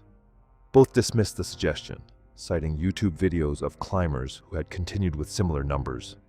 The summit push departed Camp 4 at 11 p.m. on May 18th. They climbed slowly but steadily through the first hours. Above the balcony at 27,600 feet, the rest stops lengthened and breathing became labored. Around dawn, with the summit 1,200 feet above, the weather shifted. Cloud built from the southwest and wind increased to 30-mile-per-hour gusts. Temba told Rebecca and Jennifer they needed to descend immediately. Rebecca pointed at the visible summit and said they were too close to turn back. Jennifer agreed, stating they had promised their followers a summit. By 10:30 a.m., at 28,400 feet, visibility collapsed into a whiteout driven by 40-mile-per-hour gusts. Temba stopped and told both women they were turning around immediately. They resisted, insisting on pausing for conditions to clear. With all three clipped to the fixed line, Temba began clearing a buried section of rope at a transition point, a task requiring both hands in near-zero visibility. The work took less than a minute. When Temba looked up, both women had unclipped from the line. He could not see their headlamps. In whiteout conditions at 28,400 feet, a few meters off the packed track was enough to erase all visual reference. No contrast, no horizon, no depth. He searched for 35 minutes, following tracks that showed movement, downslope and off-route, before losing them in drifting snow. Then he returned to the fixed line and descended to Camp 4, arriving severely hypothermic. Rebecca Holloway and Jennifer Caldwell were found the following morning, approximately 200 feet off-route at 28,300 feet. Both had frozen to death. Their cameras contained footage filmed at 28,400 feet, showing them discussing how close they were to the summit. Temba participated in the recovery despite severe frostbite on 3 fingers. Surgeons amputated the distal portions of his index, middle, and ring fingers. The loss reduced his grip strength enough that technical ice climbing became dangerous. He retired from high-altitude work at 43. It was June 3, 2018, on the upper roots of Mount Everest, where morning sunlight began warming frost-covered granite slopes. The previous night's freeze-thaw cycle had loosened unstable rock fragments, making debris fall more likely along exposed climbing paths above the high camp zones. Alika Kowalski was 29, a fitness influencer from Los Angeles, who had built her following by documenting her transition from yoga instruction to adventure lifestyle branding. She had completed several moderate hikes, but had no technical high-altitude climbing experience. Kowalski planned to summit Everest partly as content for a sponsorship agreement with an outdoor equipment company. She frequently paused during ascent to film personal updates, treating the mountain environment primarily as a visual background rather than a high-risk survival zone. The upper Everest route above the camp system consists of exposed granite, ice fragments, and steep slope sections continuously affected by wind erosion and temperature fluctuation. June daytime heating can destabilize frost-fractured rock layers that were previously held together by freezing nighttime conditions. Even small structural failures high above can release debris that accelerates downhill under gravity. Expedition safety briefings had warned climbers about rock instability during warming cycles. Several climbers moved quickly through exposed zones to minimize time spent under steep rock faces. Kowalski, however, made frequent stops to record sponsored product footage, including extended filming sessions in areas where rapid movement was recommended. By late morning, she reached a switchback zone below the western summit wall, where the route passes directly beneath unstable cliff formations. Other climbers traversed this section at steady pace, but Kowalski stopped for nearly 20 minutes to film content featuring a branded hydration product with the summit ridge visible behind her. As sunlight struck the upper mountain wall, frost-bound granite began warming and losing structural cohesion. Approximately 200 feet above her position, a rock section began to fail. The initial collapse involved a granite slab roughly 3 feet by 2 feet and estimated to weigh several hundred pounds. The primary fragment struck a lower ledge system and shattered into multiple pieces while triggering secondary rock displacement. Dozens of smaller stones were released, forming a cascading rockfall, moving directly down the slope. The first cracking sounds were heard moments before visual debris became visible. Kowalski attempted to move uphill, but was already positioned directly within the debris fall line. The first impact involved a stone approximately the size of a grapefruit, striking her shoulder, rotating her body, and causing loss of balance on loose trail gravel. As she fell, a larger rock fragment struck her back, likely fracturing multiple ribs and damaging her spinal structure. The fatal injury occurred when a granite fragment estimated near 80 pounds struck her head and upper chest region. The impact caused catastrophic blunt force trauma and immediate loss of consciousness. The rockfall sequence lasted approximately 8 seconds from initial structural failure to final impact. 2 climbers approximately 100 yards below witnessed the event and reported it immediately. Rescue coordination was delayed due to high winds and continuing rockfall instability. Medical and recovery teams reached the site several hours later after slope safety assessment. Kowalski was found deceased at the scene. Medical examination determined a cause of death as catastrophic blunt force trauma. Audio data from her recording equipment captured the sound of the rockfall sequence and final movement moments. Expedition safety reports later used the case to emphasize hazard awareness regarding prolonged exposure in rockfall zones on the upper slopes of Mount Everest. The incident was included in mountain safety education archives as an example of environmental risk underestimation, route discipline failure, and overconfidence in personal conditioning in high-altitude terrain. It was May 19, 2017, on the summit ridge of Mount Everest. The death zone stretched above 26,000 feet, where freezing winds and thin air made every step a struggle. Climbers relied entirely on supplemental oxygen and careful pacing to survive. Even minor equipment failures could be fatal. Visibility was limited, the terrain exposed, and the slightest misstep carried the risk of a deadly fall. Jenkin Adara, 38, a firefighter from Denver, had been climbing with Paul Hendricks for 8 years. He had recently inherited $200,000 from his father and had loaned Hendricks $75,000 to fund his Everest expedition after Hendricks's business failed. Adara had pressed Hendricks repeatedly for repayment, even threatening legal action when Hendricks claimed he could not pay. Though they had climbed together for years, Adara confided to other climbers that he no longer trusted Hendricks with financial or life-critical matters and planned to end their climbing partnership after Everest. Paul Hendricks, 36, had grown increasingly bitter. He felt humiliated by the constant pressure to repay the loan and resented Adara's authority. According to this fictional account, Hendricks studied oxygen systems extensively and learned exactly how to create a slow leak that would appear accidental. Climbers later recalled Hendricks asking unusual questions about regulator mechanics and Adara's insurance policies. The night before the summit push, Adara's Sherpa guide noticed Hendricks handling Adara's oxygen gear, assuming he was helping, unaware that Hendricks was sabotaging it. During the early morning ascent toward the summit, Adara's primary oxygen regulator began losing pressure unexpectedly. At first, he noticed subtle drops in flow, causing mild shortness of breath. He adjusted the mask and switched between regulators, but the supply continued to dwindle far faster than anticipated. Each step became heavier and his movements slower as the lack of oxygen began to sap both strength and coordination. About 300 feet below the peak, the regulator fully failed, leaving Adara gasping for air on the narrow ridge. His vision blurred, his balance faltered, and severe altitude sickness set in. Confusion, staggering, and sharp headaches made even basic steps dangerous. Hendricks claimed his own system was malfunctioning and refused to share oxygen, despite having full bottles, leaving Adara isolated in the most critical section of the climb. Every attempt to descend became more treacherous, the sheer drops on either side offering no margin for error. Within minutes, Adara's condition worsened dramatically.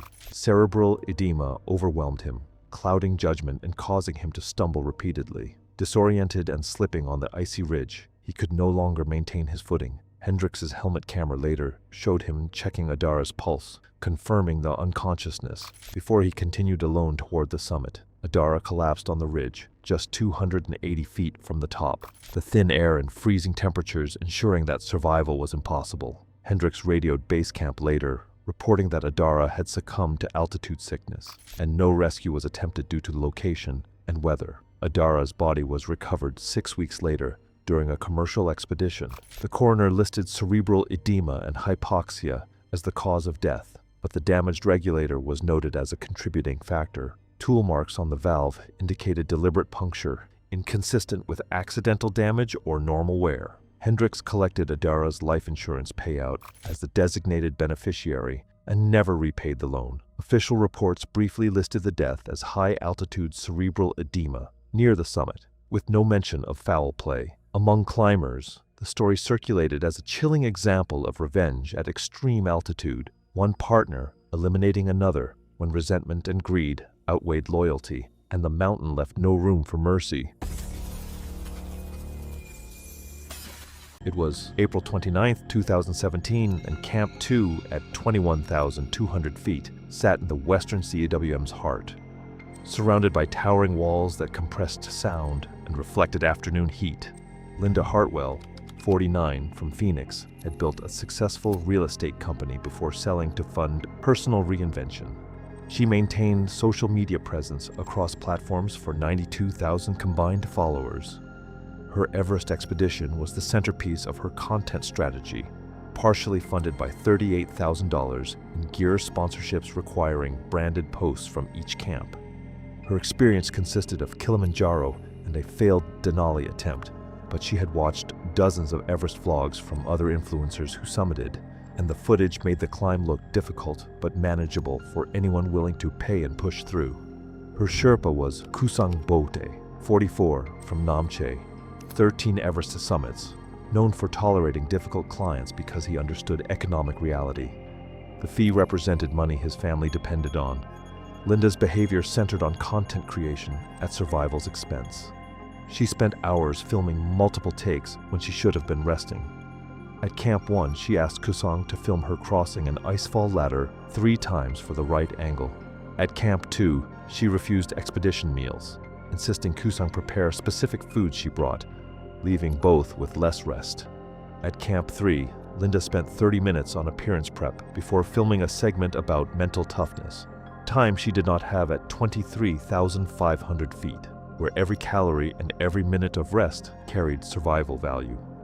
When Kusang checked her saturation at 70%, he recommended skipping video work for hydration and rest. Linda responded that sponsors expected content and she had contractual obligations.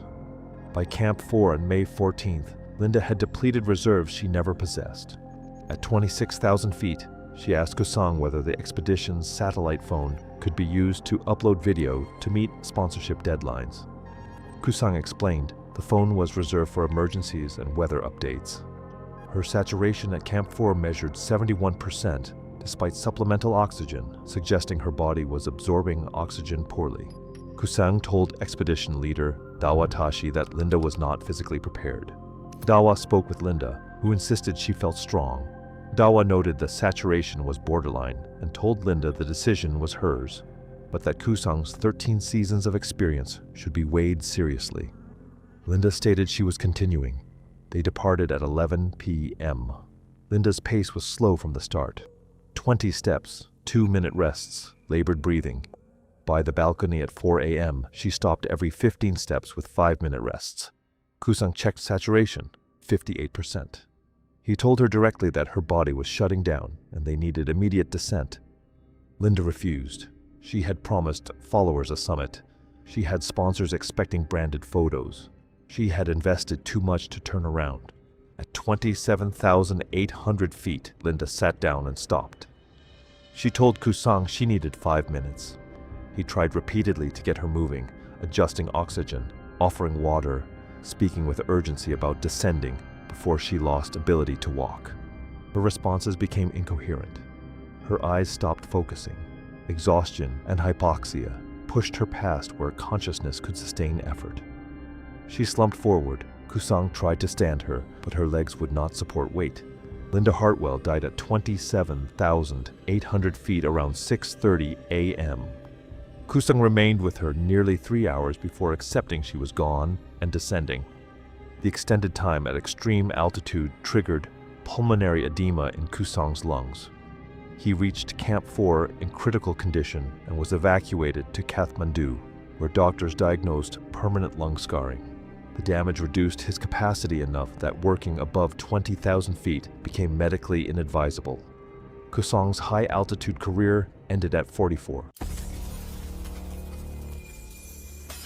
It was August the 22nd, 2015, on the upper slopes of Mount Everest, where dense mist and wind-blown snow covered exposed rock paths. A small cascade near the route kept granite surfaces slick with moisture and algae growth, and warning signs reminded climbers to stay away from unstable wet rock zones. Saijon Reeves was 28, a software engineer who treated outdoor hiking as an optimization challenge, often preferring personal shortcuts in navigation. Although he had completed several moderate urban mountain hikes, he lacked technical alpine climbing experience. He joined a commercial Everest expedition, viewing the climb as a quick physical achievement rather than a long endurance challenge in extreme mountain environments. The lower Everest slope where the incident occurred was shaped by glacial erosion, forming a canyon-like terrain with meltwater streams flowing through steep rock walls. Constant mist from ice runoff kept nearby granite surfaces wet and extremely cold. The thin air, strong winds, and moisture-covered rock created conditions where prolonged stopping or slow movement significantly increased exposure risk. Reeves observed climbers using the rope-supported trail system. Guides and Sherpa staff had repeatedly warned against crossing exposed wet granite zones. However, he considered the marked route unnecessarily indirect and chose a straighter path across rock slabs closer to the canyon wall, viewing safety guidance as overly cautious. His decision reflected strong confidence in personal judgment over environmental hazard warnings. By mid-afternoon, Reeves left the designated climbing line. Despite warnings from nearby climbers, he stepped onto moisture-covered granite near the glacier runoff channel, where rougher rock texture initially provided limited traction. As he moved forward, his pace increased and confidence grew, but the nearly invisible ice and mineral film reduced friction to levels similar to frozen surfaces. While crossing a smoother rock platform about 40 feet above the canyon stream, his boots suddenly lost grip. The first slip was minor, allowing him to stabilize with his hands, but his body was already leaning dangerously forward. Instead of retreating carefully, he attempted to continue toward what he believed was more stable footing. The second movement caused complete loss of balance, and he began sliding down the granite slope. Acceleration increased as the incline steepened, and the polished rock offered almost no resistance. During the uncontrolled descent, he struck several rock protrusions that likely caused internal injuries and deep lacerations before the slide continued toward the canyon basin. The slide ended when he launched from a lower rock ledge into a turbulent meltwater pool fed by glacier runoff channels. Impact velocity was estimated near highway-level sprint speed. Upon entering the water, strong hydraulic currents immediately pulled him downward and forced him against submerged rock structures. The recirculating circulation pattern beneath the waterfall created a repeated downward suction motion that trapped and disoriented submerged bodies. 3 climbers witnessed the fall and reported the incident through expedition communication channels. Rescue teams were dispatched but faced severe terrain access difficulty and high-altitude weather instability. Swift water and technical climbing equipment were required, delaying physical arrival at the site. Visual search inside the hydraulic turbulence zone was not possible during the initial response period. Reeves's body was recovered several days later downstream, lodged against submerged rocks beneath the canyon waterfall drainage zone. Medical examination determined the cause of death as drowning with contributing blunt force trauma and hypothermia. A wearable camera attached to his equipment recorded the entire sequence of movement, fall progression, and route deviation. The case was later included in Expedition Safety Education Archives as a preventable exposure, fatality associated with overconfidence in route selection, and failure to maintain marked trail discipline in high-altitude waterfall canyon terrain. It was May 12, 2016, and the western CWM stretched for miles between base camp and the Lhotse face, a broad glacial valley that became a solar oven by mid-morning. Temperatures started near 10 degrees Fahrenheit and climbed past 40 in direct sun, accelerating dehydration at 20,000 feet. Patrick Morgan, 52, from Boston, had spent 26 years as a corporate attorney before retiring to pursue deferred life experiences. He approached Everest with methodical preparation, personal trainer, expedition accounts, contingency plans, and hundreds of hours of online research he treated as equivalent to field experience. His climbing experience consisted of Rainier and Aconcagua. He paid $71,000 to a well-regarded Western operator. His Sherpa was Norden Furba, 38, from Pangboche, 9 Everest summits, respected for reading weather and managing clients who confused determination with capability. He supported his wife, 2 children, and his brother's widow and her children. Patrick's defining characteristic was legalistic thinking. He treated protocols as contractual obligations. During the first briefing, when expedition leader Robert Kelvin explained the summit attempts could be canceled based on weather or client condition, Patrick asked what metrics would trigger that decision and whether it could be appealed. Kelvin explained that guiding required judgment that could not be reduced to checklists. Patrick responded that his $71,000 payment contractually entitled him to a summit attempt barring extraordinary circumstances. Through rotations, the pattern intensified. When Norden recommended an extra rest day at Camp 2 because his saturation read 73%, Patrick argued the measurement fell within acceptable parameters based on ranges he had found in online climbing forums, and that delaying without medical necessity violated the expedition's duty. When Kelvin supported Norden's recommendation, Patrick complied, but made clear he considered it overly conservative. The critical failure occurred during the final rotation to Camp 3. Patrick developed a persistent headache and nausea at 21,000 feet. Norden recognized inadequate acclimatization and recommended immediate descent. Patrick refused, citing the timeline and pointing out others with similar symptoms had continued. He produced printed pages from a medical journal discussing difficulty distinguishing altitude sickness from dehydration. Norden explained his assessment came from 16 years of watching clients deteriorate. Patrick dismissed this as anecdotal evidence. He climbed to Camp 3 against explicit recommendation. By 23,500 feet, he fumbled simple tasks and moved with unsteady gait, signaling cerebral edema. Norden checked his saturation, 68%. He told Patrick he needed immediate descent or risked cerebral swelling, progressing to coma within hours. Patrick insisted he would rest overnight and reassess. The following morning, Patrick was found unresponsive in his tent. The cerebral edema had progressed overnight until consciousness became impossible. Norden and two Sherpas began emergency descent, carrying and lowering him through technical Lhasa face terrain. Patrick Morgan died during descent at approximately 22,800 feet. Norden sustained severe lower back injury during evacuation. Hauling dead weight down 45-degree ice hyperextended his spine and herniated 2 discs. Surgery provided partial relief, but chronic pain ended his ability to work above Camp 2. He retired from expedition work at 39,